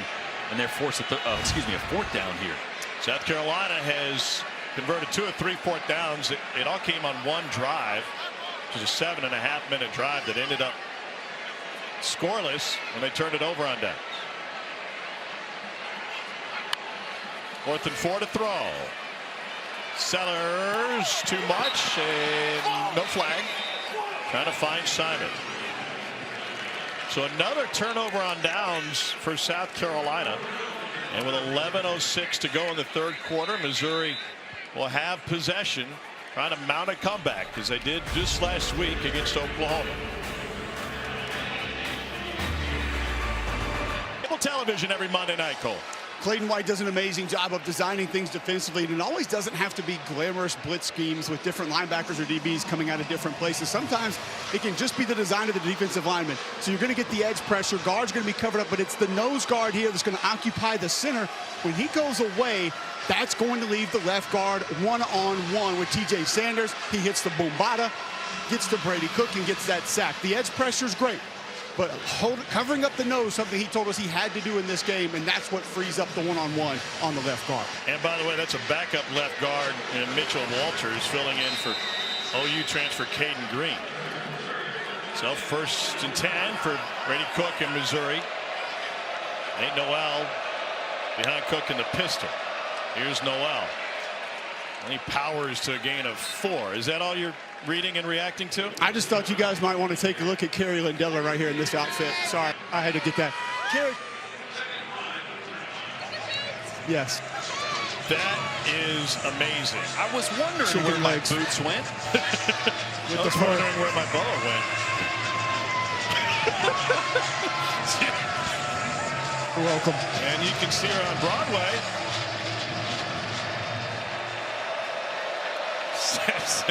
Second and 5. I think she was at Hall's last night. Here's the entree. Wide open, and Theo Weiss nearly stripped away, but Weiss, gang tackle, picks up the first down. Weiss would have been fine staying with his original direction, but thought the defender was past him and turned right into the tackle. Yeah, it's going to be really important for Missouri to get Nate Noel going. We mentioned Eli Drinkwitz told us this week when we talked to him, hoping to get around 15 carries out of him. Already 13 for 69, averaging over 5 yards a pop. He looks healthy. Doesn't look like he's slowing down at all. So I'd lean into that. See if he can't get some positivity and some tempo going here on this opening drive for Missouri. Like Cole pointed out, left guard Caden Green back in there now. Here's Burton trying to make something happen on the sweep. And he gets stood up. That was a very physical run for Luther Burton to pick up almost 5. That's one of the reasons this Kirby Moore offense is so fun to watch. Just so much pre-snap movement, so much motion and misdirection. That time getting Luther Burton involved. Well, Kirby Moore comes by it honestly. Comes from a football family. His dad, Tom, fantastic high school coach in the Pacific Northwest. Brother offensive coordinator in the NFL after being a record-setting quarterback at Boise State, where Kirby was one of his wide receivers. Play clock at 1. They get it off, and on the right side, there's a first down run. Nate Noel loses his footing trying to cut back across the field.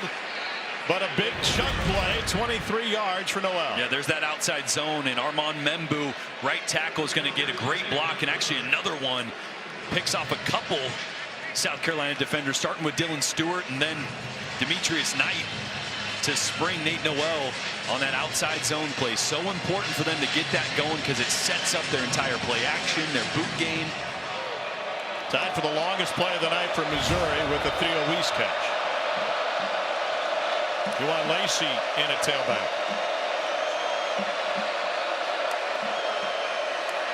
Cook has to leave the pocket. And he launches it down the sideline and finds a cheerleader. Tonka Hemingway is trying to truck him down.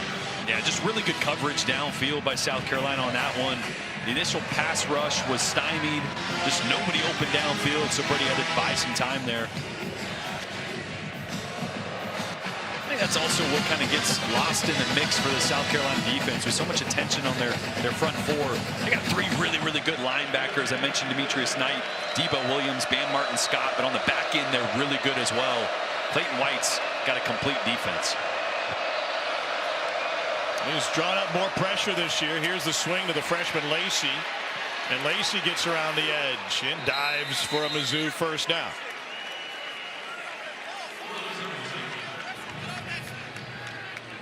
Lacey, one of these talented true freshmen, probably has the most juice, maybe outside Nate Noel. Limited in what they're able to do with him, but they want to try a couple times a game to at least get the ball in his hands. And right there actually does a great job of setting up that block. get north and south and then bouncing it, allowing those blocks to develop so we could get the edge. Rivals had him as the 6th best running back in last year's recruiting class, coming out of Lancaster High School in Dallas.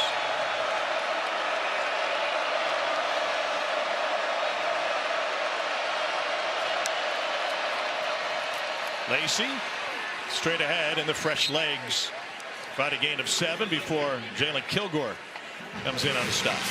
Well, I'll tell you what, if you ever wondered if you want to take on an inside linebacker of the SEC one-on-one, I'd watch that replay with a tight end pulling around on Debo Williams. Because he'll let you know that does not look like fun. Yeah, Brett Norfleet pulled around and met Debo Williams. And sometimes a block doesn't have to look super pretty, but watch this collision right here. Norfleet gets just enough of him. Enough to set off the airbags. Yeah, it's not going to be a highlight, but you got the job done.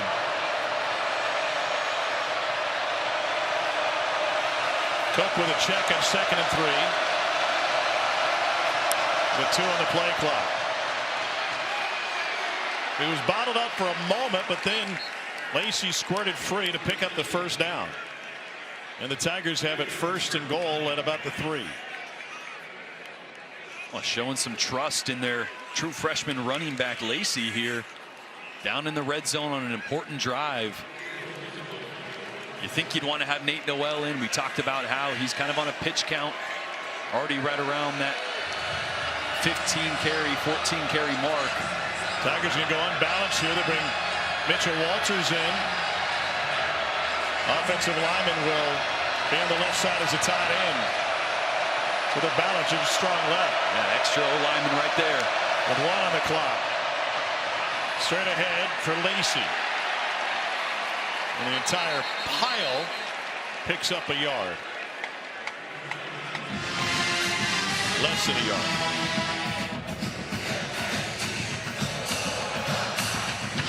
Cook kind of just motioned to the sideline, like, let's go, let's hurry up. I think he wants these plays in a little quicker so he can have a chance to look at what the defense is and make an adjustment if he needs to. It's a veteran quarterback, and Kirby Moore wants to allow him to do as much as possible at the line of scrimmage, but that means you got to get that play in early so we can get a look at the defense. Marcus Carroll now in a running back.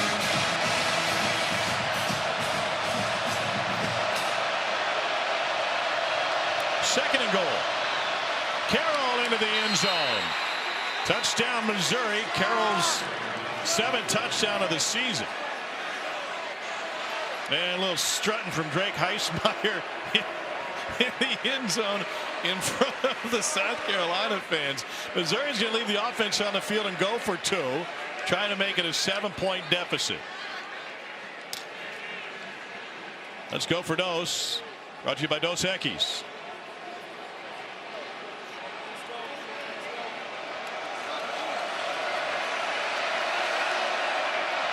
Of these 2-point plays and gotta have it plays are designed to get the ball to Luther Burden. A draw. Cook hit and short.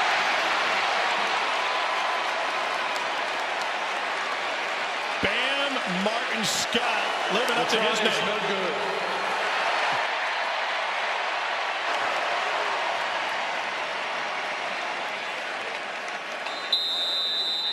And the 6-year player came in from Dodge City Community College, comes up with a big stop on Cook. Just no regard for his body, throwing his body down here at the goal line. And the low man wins on the goal line, and a big stop from South Carolina after a really good drive by Missouri. Cook got the ball across, but his forward progress is ruled to already. Fantastic home field advantage for the Gamecocks. They made an announcement while we're at break that forward progress of Brady Cook was stopped. Just as we told you before he went to break, even though the ball did break the plane. And he wasn't down on the grass. Forward progress had been stopped, so try was no good. Juju McDowell from the 10. Fake toss. McDowell gets some extra yardage, and multiple flags come flying in. I think these guys really like to show off their arms when they're 40 yards away on a penalty. Just let it rip.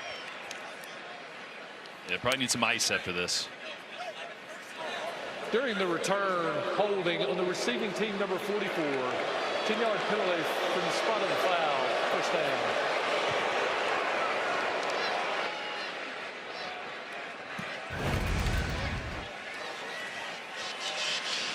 It's going to be 44 right here. They do call it tackle football for a reason. Not supposed to do it like that. Usually not when you have the ball. Maurice Brown the second. All right, so Lenore Sellers in South Carolina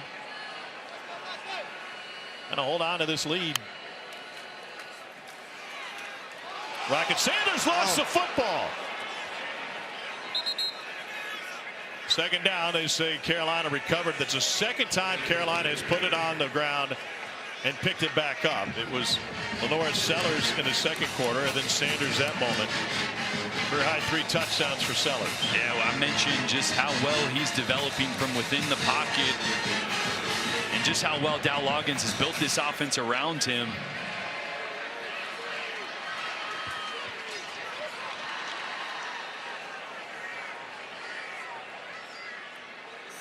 On 2nd and 9. Sellers. It's taken down. Chris McClellan with the sack for Mizzou. Yeah, they were trying to take a shot play there to Nick Harbor, who had the DB beat.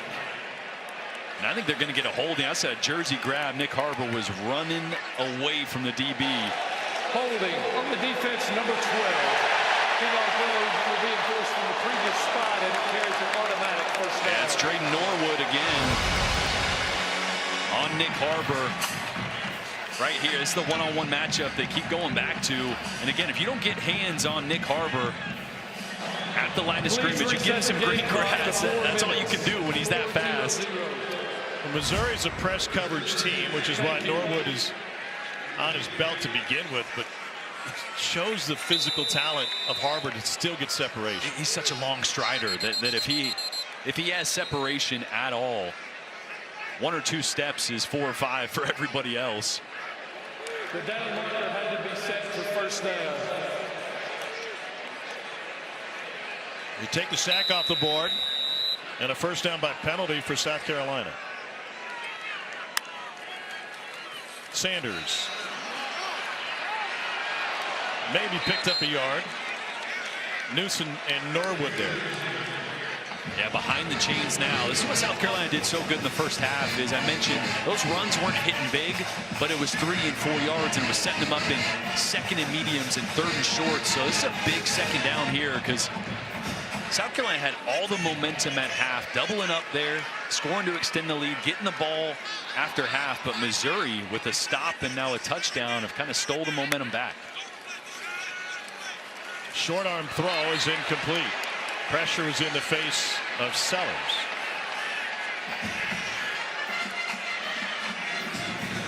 Sellers kind of pointed at himself there. He's got to let that one rip. Like that's what anticipation is. Sometimes your receiver's not going to be looking yet, but you let that go and trust that he's going to come out of his break. Ball should have been out. Probably would have been a completion, but Simon wasn't quite out of his break, and Sellers didn't trust it. Now it's 3rd and long.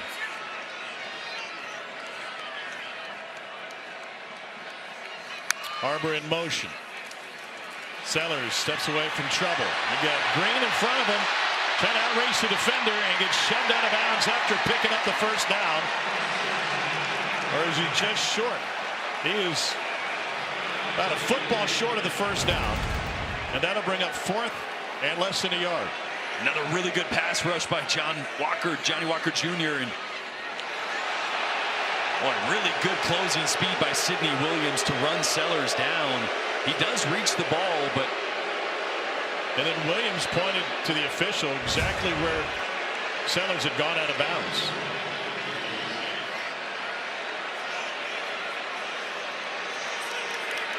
Look at this formation, 4th and short. Inverse wishbone.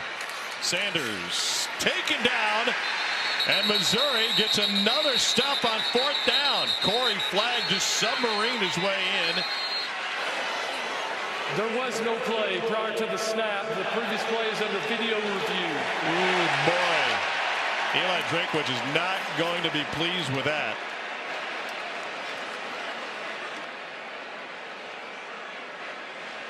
And this is actually a really good push. For some reason, Rocket Sanders kind of hesitated, which made them come up short. But here's that third down. As you can see, that left foot comes out of bounds. What looks like, it's a bad angle, but it looks like with the reaching the ball, that left foot's almost at the line.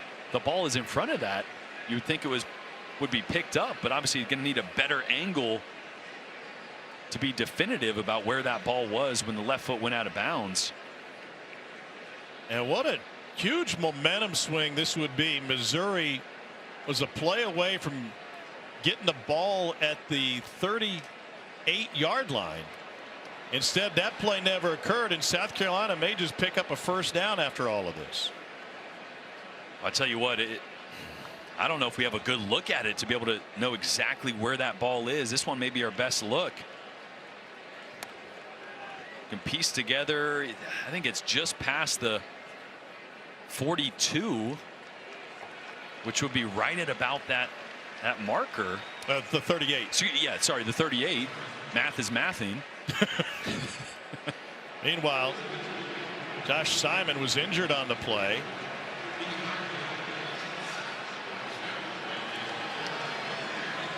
It looks like the ball was ahead of the foot. And I think if you piece together, a couple of these looks, this one right here, again, it's got to get just past the 38. That left foot goes out of bounds just before the 38, and the ball is well ahead of it. After review, the ruling on the field stands. It's fourth down. There must be indisputable video evidence, and there wasn't a clear angle, no matter how much Shane Beamer may plead. See, I thought you could kind of piece together those two angles, knowing that his foot went out, that left foot goes out, and knowing on that angle right there was just short of the 38. Ball was just ahead. I don't know. All right, so 4th and 1. You keep the offense on the field. You already got stoned on your last, really your last two, even though that last play didn't count. When I was saying, Rocket Sanders hesitated on that last 4th down. The push was there. If he just took it and ran forward, I think he easily picks it up. So that kind of gives you a little confidence that, hey, your offensive line won the battle last time you were in this situation. The two they've converted, one came through the air and one came on the ground. I'll tell you what, I might just sneak it here. And Sellers under center. There's a sneak. And it's going to depend on the spot. Boy, Corey Flagg sold out, did his best. Troy Polamalu impersonation coming over the top there, but they only needed a few inches, and Lenora Sellers is 6'3", 240. Pretty tough to stop him on that one.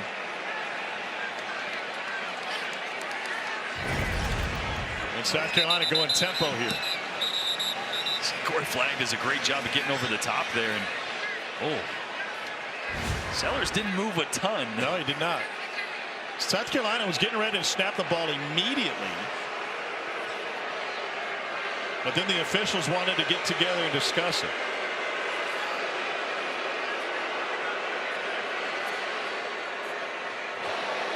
Officials timeout for a measurement. Well, if this is the spot, that is short. Yeah. We're going to bring out the chain for visual evidence, but all had to get considerably past the 38-yard line, and the nose is right on the hash of the 38.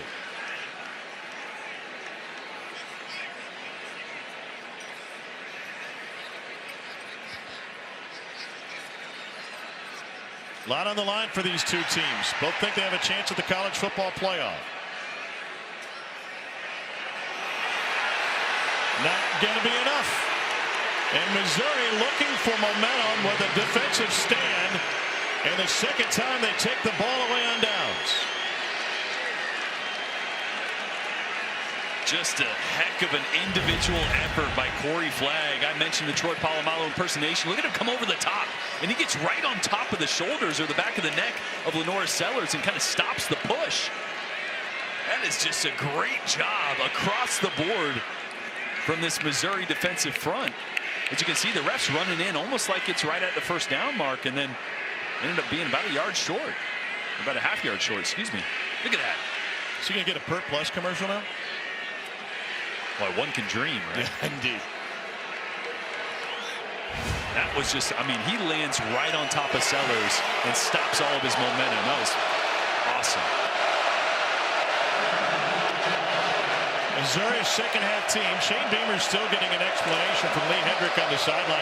Hendrick is the one that signaled first down when he came in from behind the play and likely got that from the ref-to-ref communication, even though the spot looked like a good spot short. Well, because we saw the far side ref came in right on that line looking like that's probably who the white hat was looking at, but the near side ref was the one that spotted that. Which, what I think was the correct spot. So Beamer has gambled a couple of times on fourth down. See if Missouri can take advantage.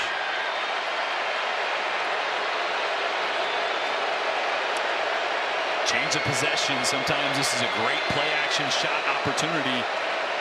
If Kirby Moore wants to try to capture a little bit of this momentum.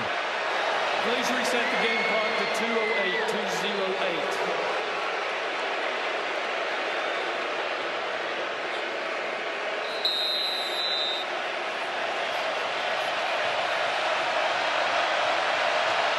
After all that, here we go. Cook over the middle. And Burden taken down immediately. Luther Burden only had 3 catches for 3 yards in the shutout loss to Alabama.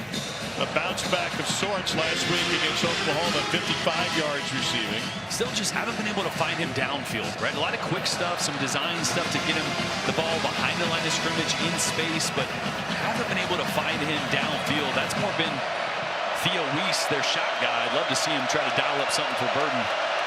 Gotta go back to his freshman year when he's been held scoreless for this long stretch. Big hole, Nate Noel.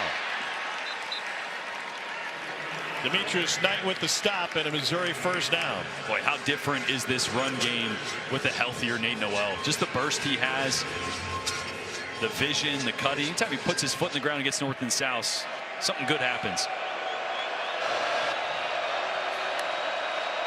Cook with a check. Can communicate through the headset until 15 seconds left on the play clock. Stretch to Noel. Gets turned around by Knight.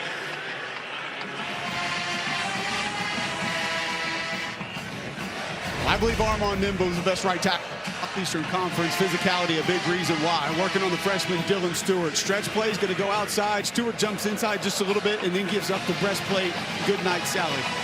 Well, they ran behind their left tackle last year with Cody Shader and now going behind Membu this year. Who's Sally? I would go behind Membu every time I needed more than 1 yard. So whoever is, she's asleep. Armand Membu out of Lee Summit North in Kansas City. Second and 5. Play clock at 1. Straight ahead. And Missouri landing some body blows now. Kilgore the stop. That is the end of the third quarter. College football playoff hopes hinge on the outcome of this one for both Eli Drinkwitz and Shane Beamer.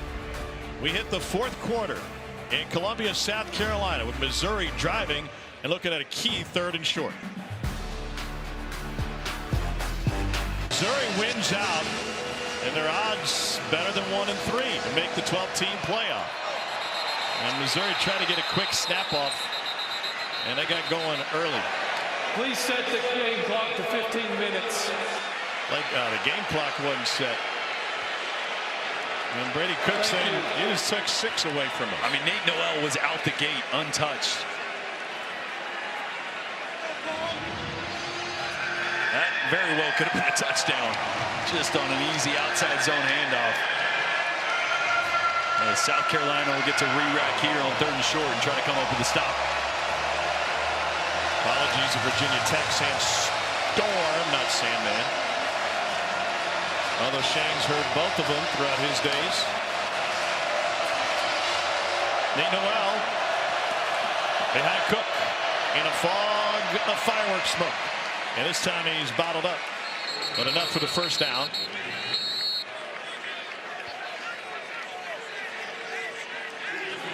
What would he like besides Membu, that Missouri offensive line, on runs like this? Well, that ability to run the stretch play, and when it's Nate Noel, as Coach Drinkwitz told us, he makes you think it's going to go all the way outside every time he carries it. That gets that flow of the defense all the way outside the hash and the numbers, which opens up bootlegs, throwbacks, anything you want to use. Split zone, dump it to the tight end. The playbook just opens wide. Tigers averaging better than 4 yards a carry.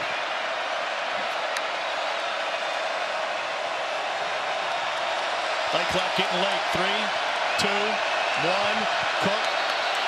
They have to use a timeout. Timeout, Missouri.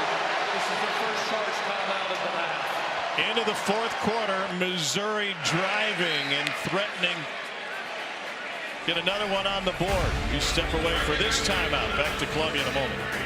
About to snap a 5-game skid to the Tigers. Wow. Thank you, Dari. Swing out to Luther Burden. He takes it to the 11. Eman Worry with the coverage on Burden. Again, one of those just design layups to get Luther Burden involved. You line him up in the backfield. Little zone read motion. Slip him into the flats. Burden will take a play off on his second and short. Eli was telling us before the Oklahoma game they really want to get him more involved as a downfield threat wide receiver wise, but had trouble doing that. Straight ahead. It's Nate Noel.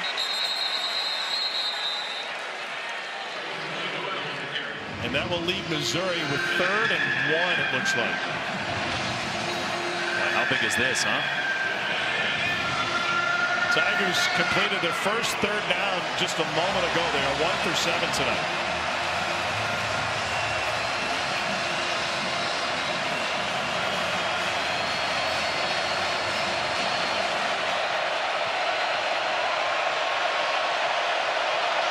Cook under center, Carroll behind him. Play action, looking for Norfleet. It is incomplete. Jordan Harris ended up in the front of the end zone with Norfleet in the back, and now 4th and 1. And down 9, they'll bring on the kicking team. Boy, I like the play call. Just really good coverage by South Carolina across the board. Initially, that was designed to get Theo Weiss involved. Nothing there. Brady Cook has to move on, and a huge stop by South Carolina to force a field goal here. It's a little bit longer than an extra point for Blake Craig. This will be a 25-yard attempt. He is 2 for 3 tonight.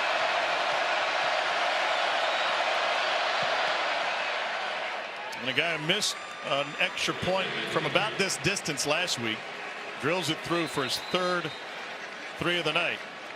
It's a 6-point game, and for Eli Drinkwitz in Missouri, this is right where they want to be. Last 2 seasons, Missouri is undefeated in 1-score games, 8-0 only in the FBS. Blake Craig has 3 field goals tonight. He'll put it in the air. Juju McDowell has had chances at returns already tonight.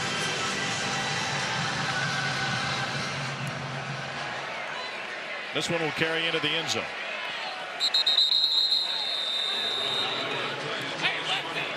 And South Carolina's got to figure out how to get something going offensively. Just a little over 50 yards in that 3rd quarter after being really hot to finish the first half. The explosive plays were there in the passing game in the first half for South Carolina. Really off some of those runs. We need to get Rocket Sanders going a little bit more. Start chipping away at this defense. See if they can open up some holes in the secondary once again. Twice Shane Beamer has gone for it on 4th down and been denied.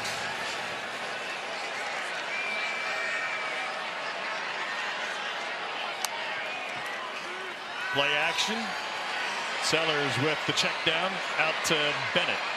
And Bennett got thumped before he could get back to the line of scrimmage. It'll be a loss, maybe a yard.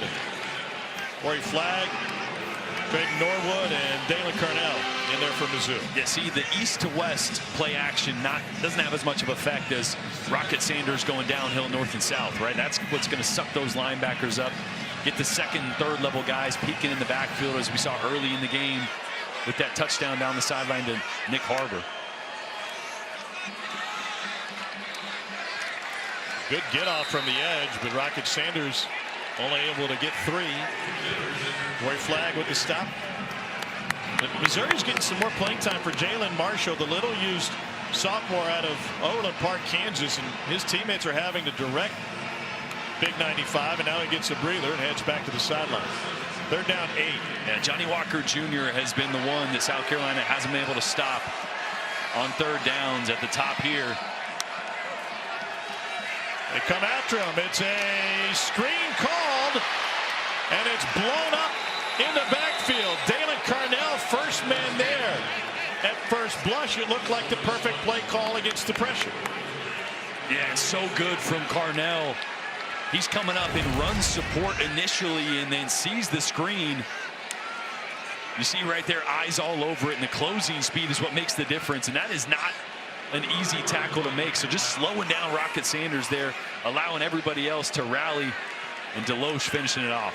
First punt of the night for Kai Kroger, one of the best in the country, and he gets off a good one. Checks up at the 30.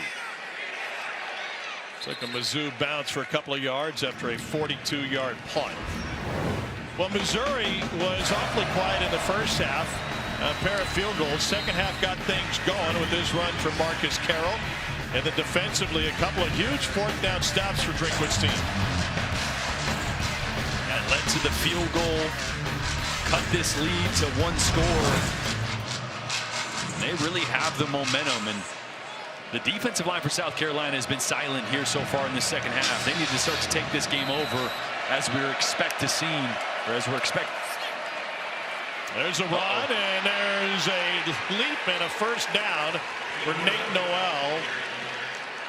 You see how many? He's just short. Sorry, go ahead. It's Cole. okay. You see how many black jerseys are front side on that play. There are 4 or 5 black jerseys to the front side of where that play initially is directed, and that's what Nate does. He makes you think that thing's going to go all the way outside that front side tackle. He can stop on a dime, get north and south, cut behind the center guard, or even the backside tackle. Missouri full sail subs. South Carolina had a chance to counter but did not.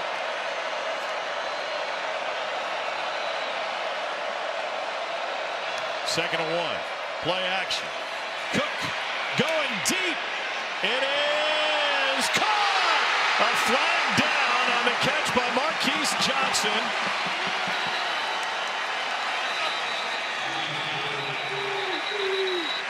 It stands as a 48-yard gain. There's also a flag in the backfield.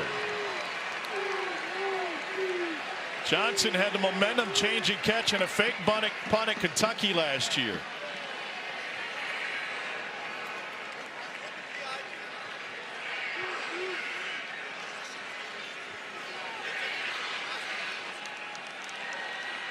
You know, at the outset of that play, Nate Noel was barely in his stance. It was evident that he wasn't going to touch the ball on that play. Yeah, but he ends up making a huge block on Kyle Kennard. There are 2 fouls on the play, both by the defense. Pass interference on the defense number 1. That penalty is declined. Personal foul, roughing the passer with targeting on the defense number 17. That penalty will be enforced half the distance to the goal from the end of the run. Carries an automatic first down. The play is under video review. Now remember, for targeting, quarterback's a defenseless player here, so it doesn't have to be crowned at the helmet. Any forcible contact to the head or neck area, and you can see Demetrius Knight comes in, gets some contact up in the helmet area of Brady Cook, and there's the pass interference. A great job by Marquise Johnson of staying focused on the ball and bringing it down, but the block by Nate Noel really made it happen. The pressure late by Knight was a blitz that was added late, but Nate Noel picking up Kyle Kennard with Marcus Bryant on the left side, or excuse me, Jordan Harris on the left side. Both those guys working on one of the best pass rushers in the entire country. That's what gave Brady Cook that half a second right before Demetrius Knight closed in. Do you think targeting stands? I think so, just because there's contact. After review, there is no foul for targeting. Number 17 may remain in the game. So what I was going to say, I do think there was contact with the helmet. He did keep his hands and arms off it, so it didn't give the illusion that there wasn't. But I always think they lean towards being overly cautious with quarterbacks. Definitely was forcible, but I guess the contact not significant enough with the helmet kind of glancing together there. Missouri's looking for its largest comeback since 2016 against Arkansas. Tigers were down 15.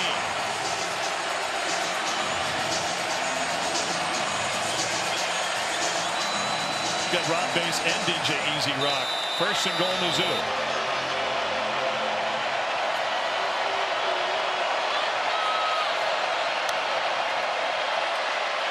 Noel stops short of the goal line.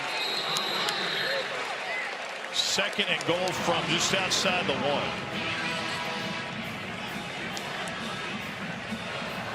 DJ Sanders to stop. Brady Cook wants to keep the tempo going and get right back on the line. Yeah, defensive line for South Carolina just looks tired, and here they go. They're subbing out right now, bringing in some bigger bodies here for the goal line situation. Missouri's been able to get consistent push up front. Throw an extra tight end on the right side. Cook under center. Here's Noel, and he's in. Touchdown, Missouri. And with 9:12 to go in regulation, Nate Noel hits pay dirt, and Missouri is a point after away from the lead. You got Mitchell Walters coming over on the right side for an unbalanced extra tight end, but Cameron Johnson, the right guard, right here. That block, I think it's on Alex Huntley, one of the best defensive linemen up there. Pushed him all the way into the end zone and gave Nate Noel the pathway for a potentially go-ahead score here. For the lead, it's Craig.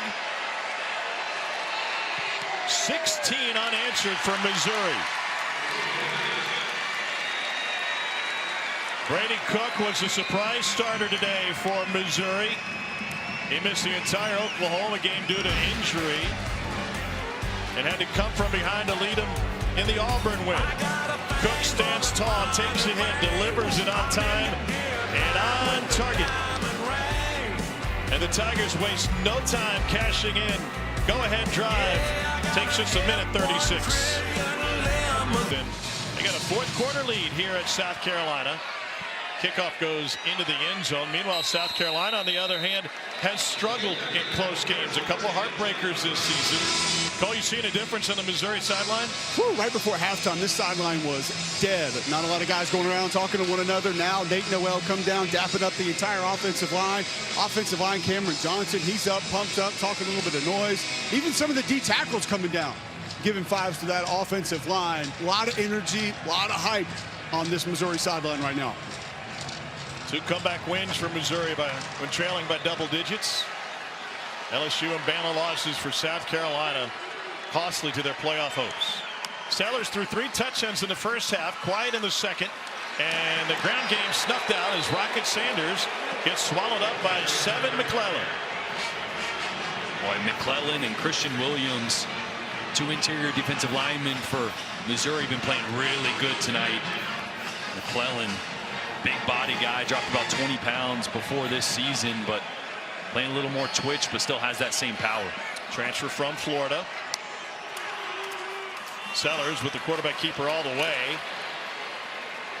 Wow, what a run by Lenoris Sellers.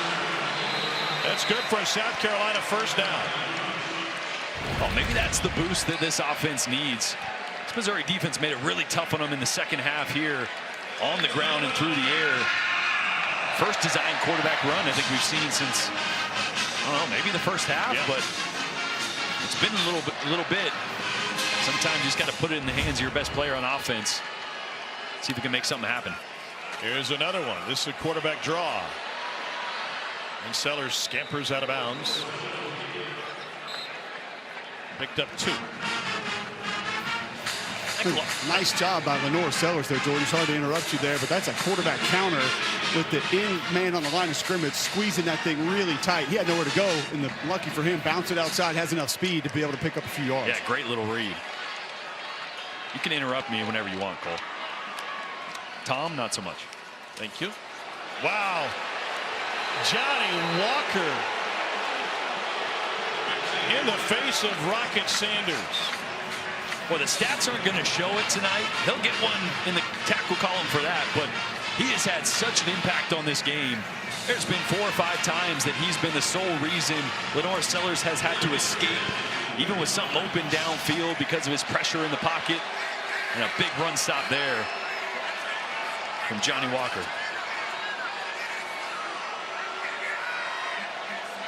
Carolina 0 for 3 on third downs this half. Sellers runs into trouble and gets stayed on his feet. Johnny Walker got him, couldn't squeeze him, and it's delivered for a first down. Brady Hunt with his first catch. Missouri said it was incomplete. And the officials say it's a Carolina first down. What a play by Lenore Sellers, keeping it alive. Boy, a few times every single game, Lenore Sellers just ends up putting a Superman cape on and bouncing off a defensive lineman, making something happen. I love the throw, too. Watch the throw. If he throws this out in front of his receiver, it might be an interception or a big blow to his tight end, puts it right on his back hip, protecting him from Deloche on the outside and picking up the first down. For a moment there, I thought he had too much Johnny Walker. Sellers on the money. This is Campbell into Missouri territory and down the sideline. Knocked out of bounds at the 1. Dale Vaughn Campbell with his first catch of the game following Hunt's first catch. And there's an injured player for South Carolina. It's Brady Hunt. Step out of bounds came at the 7, it looked like. They're going to take a long look at Hunt. The ball will be spotted back at the 7. And just Campbell's 5th reception on the year. The transfer from Nevada, big body kid. Not someone they usually designed to get touches, but great throw and catch from Campbell. Boy, when South Carolina needed something, huh? Well, and we'd shown you the struggles in the second half for South Carolina offensively, and Missouri bottling up Rocket Sanders. Mentioned that's Brady Hunt being tended to by the Gamecocks athletic training staff. He was down the field to try an extra block in on Campbell's 53-yard catch and run.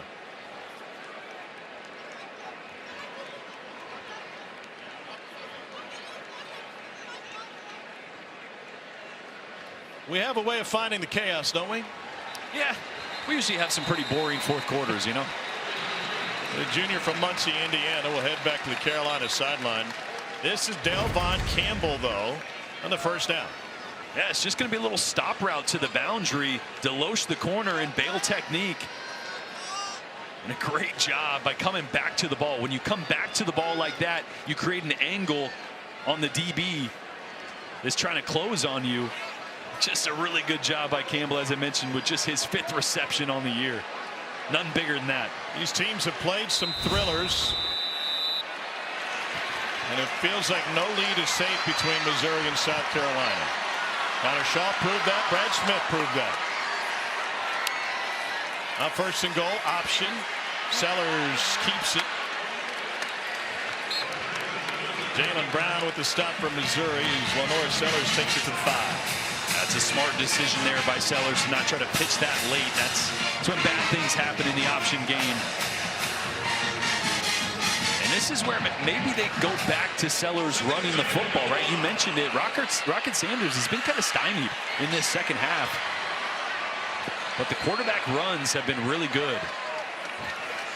Sanders 19 carries, 53 yards. Here's that quarterback. Wants to throw to the back of the end zone and caught. Touchdown, South Carolina. It's a 5-yard strike to Michael Smith. And 3 receivers who hadn't touched the ball all night each come up with big catches on this drive. Carolina's going to go for 2.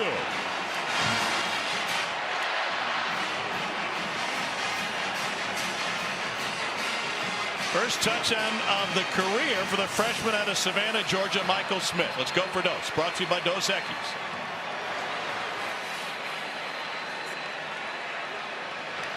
To make it a 7-point lead.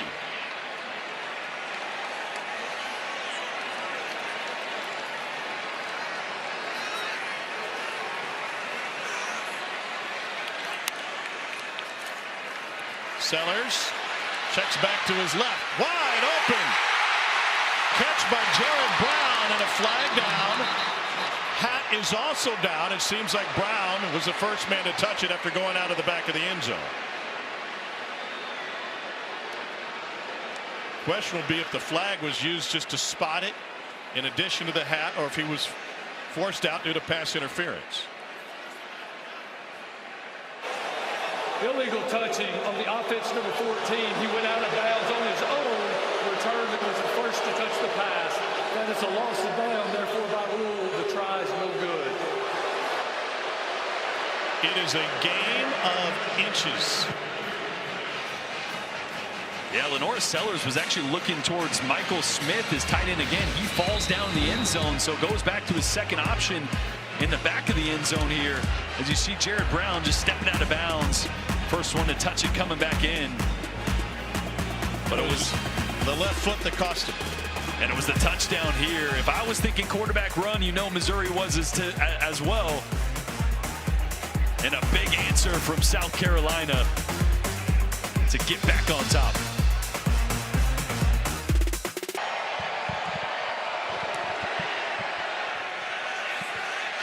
Marquise Johnson from the 5. Marquise Johnson's got the sideline. And the kicker takes him down at the 34. This has been a series of comebacks when these teams met in the Independence Bowl in 05. Missouri trailed 21-0 before Brad Smith notched the comeback. And in 2013, Connor Shaw entered with a 17-0 fourth quarter deficit in Columbia, the other one at Faurot Field.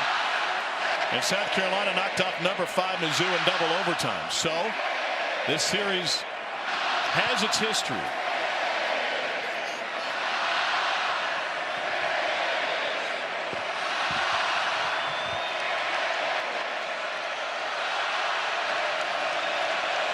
Noel behind Cook.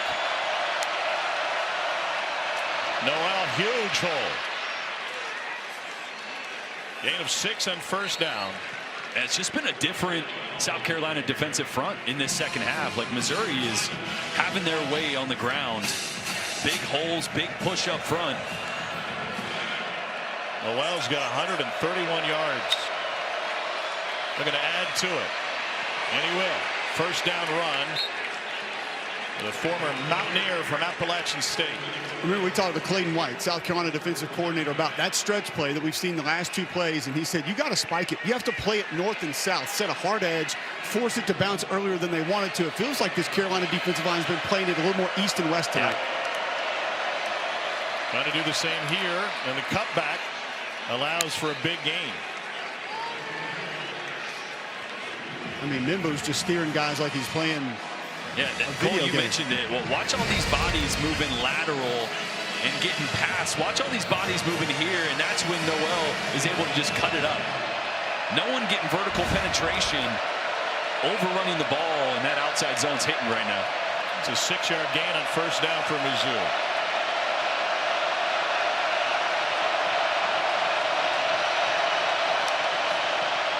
Noel.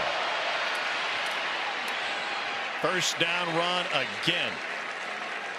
Demetrius Knight has had a busy evening for South Carolina, but the Tigers repeatedly getting deep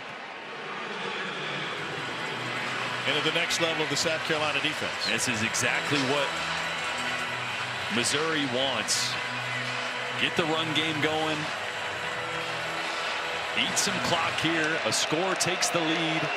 A touchdown, that is. Methodical is not bad in this situation. Tigers have 2 timeouts. That one bottled up for the first time. Gain of only 1. Well, I tell you what, we have an absolute battle. Probably better than Paul Tyson last night going on the right side of this Missouri offensive line. Armand Mimbu, Dylan Stewart, they have been going toe-to-toe, throwing heavy blows almost each play for the last 4 or 5 snaps. Cook able to find Burden, who gets stuck by the first man. That's Nick Emel-Wuring, who's been all over Burden tonight. And South Carolina's leading tackler was possibly the biggest tackle of the night here, bringing down Luther Burden in space to force this third down. Missouri just 1 of 8 on third down.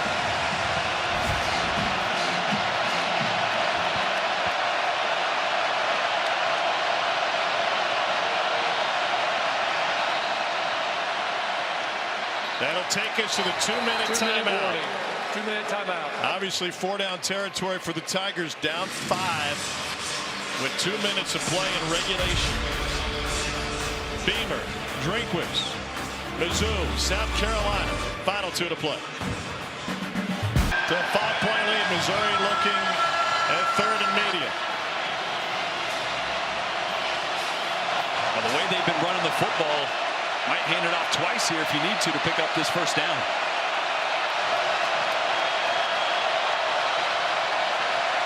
No Luther Burden on the field either.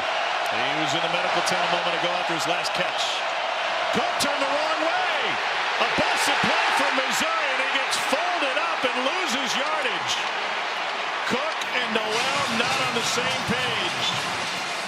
Yeah, Nate Noel goes the wrong way here. Not sure if Brady Cook changed the play at the line of scrimmage, but watch the blocking. Watch the push right here. If Nate Noel goes this way, it's a first down. There's nobody there. Burden is on the field for Missouri. 4th down, game on the line.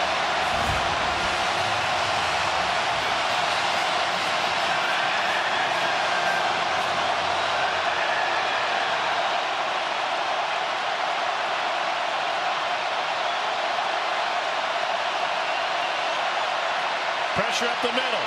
Cook lobs it. It is Cole. It's Luther Burden. Touchdown, Tigers.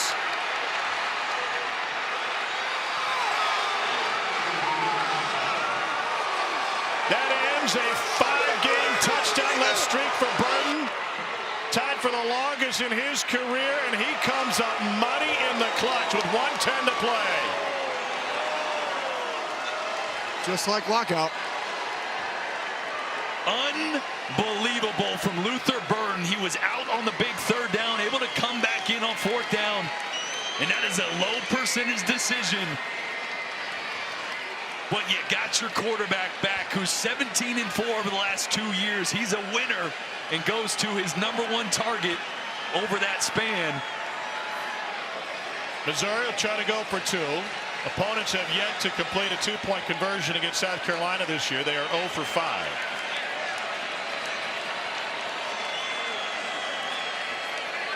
Another lead with under 2 minutes to go for this Missouri team. Cardiac Cats. Jamal Roberts is the running back. High snap. Roberts fakes a handoff, takes it himself, and he's in. Direct snap to the freshman Jamal Roberts, and Missouri's got a 3-point lead with 1:10 to play.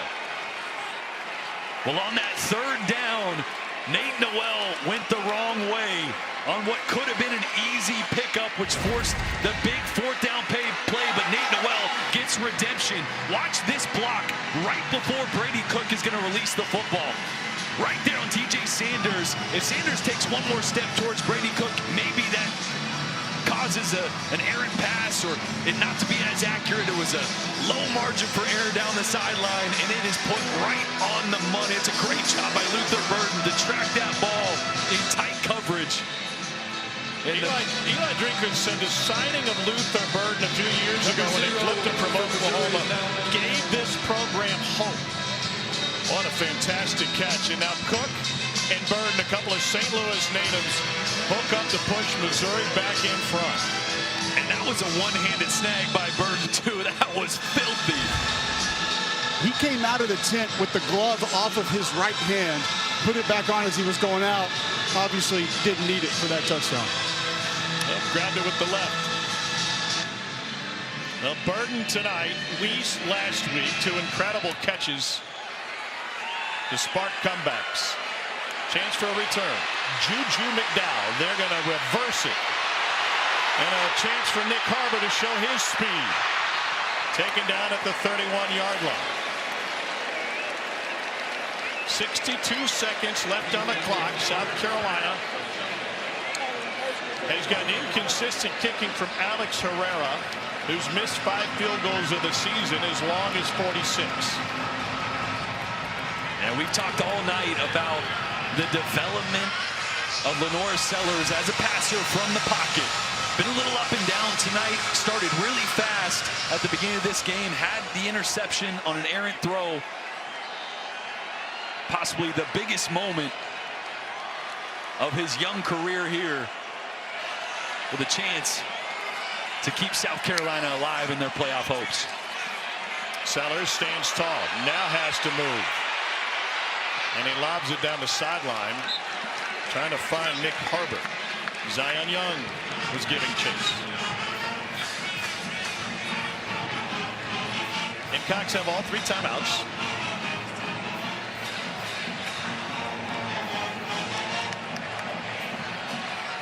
We've seen so much good come from screens and getting Rocket Sanders out in the flats in space as a receiver. He's been so dynamic. Harbor at the top of the formation. Guarded by Pride. Sellers never looks that way. Comes near side. Catch made by Jared Brown. Taken down inbounds. It's a first down. Clock will stop for a moment. Remember, Nick Harbor had a huge catch late in the game against Alabama on a last-ditch effort.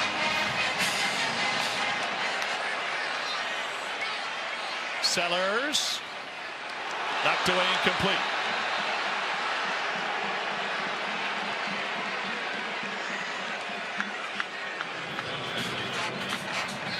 This is where you're trying to work the sideline. Remember that 2-minute drill that they put together to close the first half. A lot of high-low flood combinations to the sideline. Just a hair late on that throw. Need to get out a half second earlier. Campbell in motion. Had a huge one on that last drive. Sellers weaves through traffic and completes it. And Devon Campbell, another big catch for the Nevada transfer. This one goes for 37. And they slide their way into field goal range. And what a great job by Lenore Sellers to keep his eyes downfield. As a young athletic quarterback, a lot of times when it breaks down, you start to use your feet. You're thinking run, run, run. But he keeps his eyes up downfield.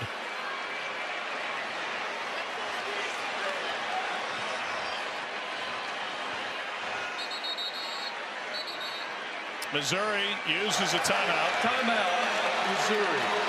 This is their second charge timeout.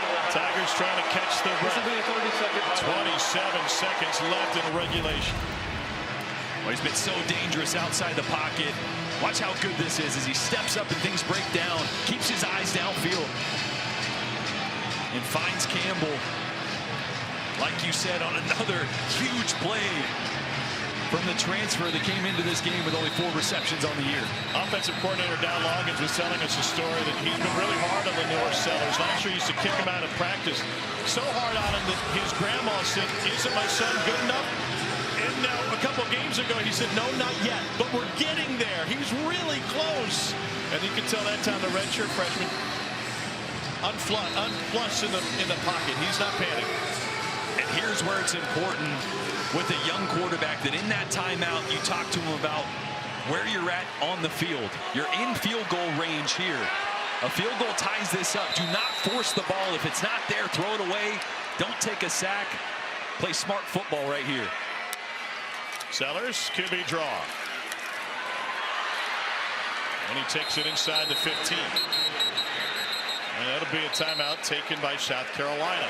Timeout, South Carolina. Well, Alex Herrera has had the chance to be the hero a couple of times this year. In big games and in big moments. But in the losses to both Alabama and LSU, Herrera missed opportunities from 49 against LSU, from 51 against Alabama. What would have been difference-making field goals in the fourth quarter. This would have tied the game against LSU, and it looked good until it wasn't. And this was for the lead against Alabama. A push, he never had it. That's why I'm not so sure if I'm Dow Loggins that I don't like the idea of taking a shot into the end zone to Nick Harbor. At some point here, you got maybe 4 plays, depending. Harbor right there, your big target, has made some big plays downfield. Got a small defender on him. Shovel pass, Sanders. Rocket Sanders dances to the 5, and he punishes his way into the end zone. South Carolina back in front.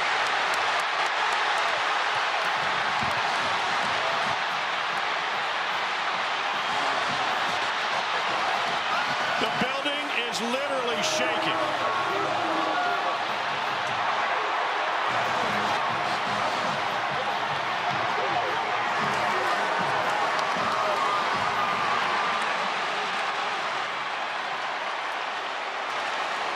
Does Cook have one more in him? Took Carolina only 55 seconds to get downfield. And Rocket Sanders hits the booster at just the right time.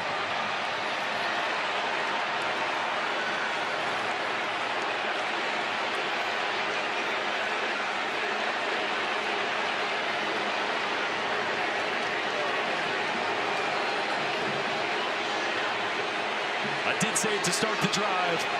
Get the ball in Rocket Sanders' hands in space as a receiver. Little shovel pass there, so it'll go down as a reception in the biggest one of his South Carolina career. Herrera, point after. It's a 4-point lead with 15 seconds to play. Watch the double team block by right tackle Kason Henry and left guard Kamar Bell. Possibly Missouri's best defender up front, Christian Williams. You're going to get a down block here, and then Bell's going to come around, and this double team really creates the space for Rocket Sanders. Look at his double team, pushing Williams all the way back, and then it's just all Rocket Sanders breaking 1, 2, 3, 4 tackles, 230-pound bowling ball into the end zone. Once he got that space and started to get downhill, you could just tell he wasn't going to be denied.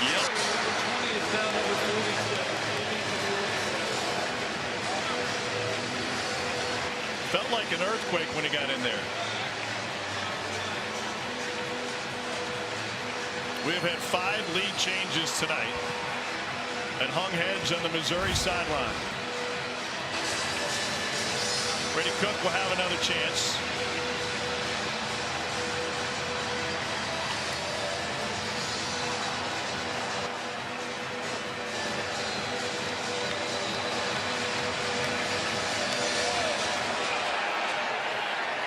No return for the Tigers. What does Brady Cook want to do with 15 seconds and 1 timeout? Well, you don't really have a play to get you all the way downfield. You need a touchdown.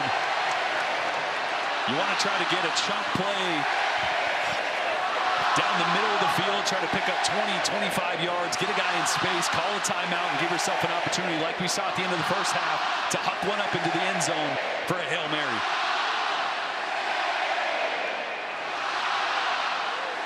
But you probably need at least 20 yards or so to give Brady Cook the opportunity to make that throw. Burton, bottom of the screen. 3 safeties deep for South Carolina. Middle of the field wide open. Cook, head, taken down. Kyle Kennard with the sack. And Mizzou has to use a timeout with 9 seconds left.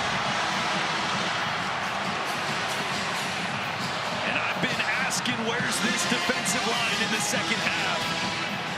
They've been getting pushed around the run game, but Kyle Kennard shows up big in one of the biggest moments. South Carolina 3rd in the country in sacks, just their 2nd of the night, but the timing, as you mentioned, perfect for Kennard. Yeah, it's Kennard working on left tackle Marcus Bryant.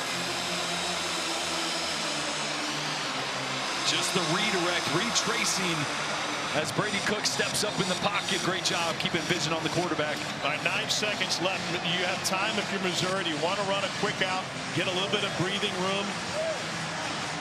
You would like to, but, and they're going to give you that. You see at the top of the screen here, they're going to give you about 15, 20 yards in cushion.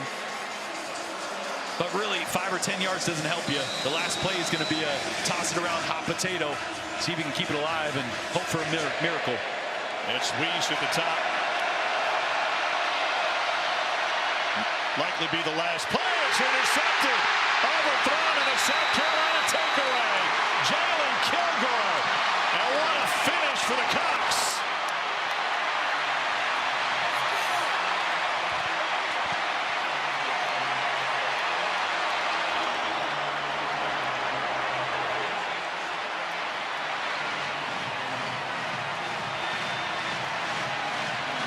What a fourth quarter for South Carolina. Go-ahead score, 15 seconds left after the impressive drive. And now Kilgore. The ruling on the field is an interception. That play is interference. Missouri was trying to just get the ball completed, then to start passing it around. Kilgore makes a break on the ball. They're going to give it a look to see if he secured this or if the ground aided at all in this interception.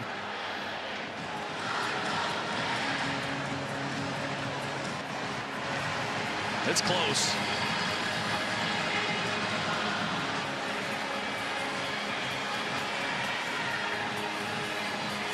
It's about the third one we've had tonight where it's a toss-up to me. I mean, does the ball hit the ground? Yes. Does his left hand secure it? If it's deemed incomplete, Missouri will have 4 seconds on the clock. Right hand under it, but it's really the left hand. I think that might be incomplete. And remember, it can hit the ground. Yes. And still be completed as long as it was controlled. The right hand initially was under, but kind of slipped to the back of the ball. That left hand had it pinned to his chest, but the ground, I think, might have aided a little bit in that catch. But that's been a toss-up tonight as far as these catch, no catch. Here we go. Big. After review, the ruling on the field of interception stands. First down, South Carolina. Well, Son Hunter won his flag football game this morning. He's next to Shane, and now he can celebrate the end of a 5-game losing streak to Missouri, and South Carolina finally pulls one out late. Brady Cook did all he could in his comeback from injury, but Cocky and the Carolina fans are going to dance deep into the 5 points night. And how about Lenoris Sellers and this passing attack? Coming into this game, Shane Beamer and everybody told us they got to be able to run the football. We got to win the physicality battle. They ran the football okay. They threw for 353 yards on a Missouri defense that is top 10 in the country against the pass. That was impressive from Lenoris Sellers, Dow Loggins, and this South Carolina offense. Victory formation for Lenoris Sellers. South Carolina riding a 4-game conference win streak. And the Gamecocks going to the final turn of their season at 7-3.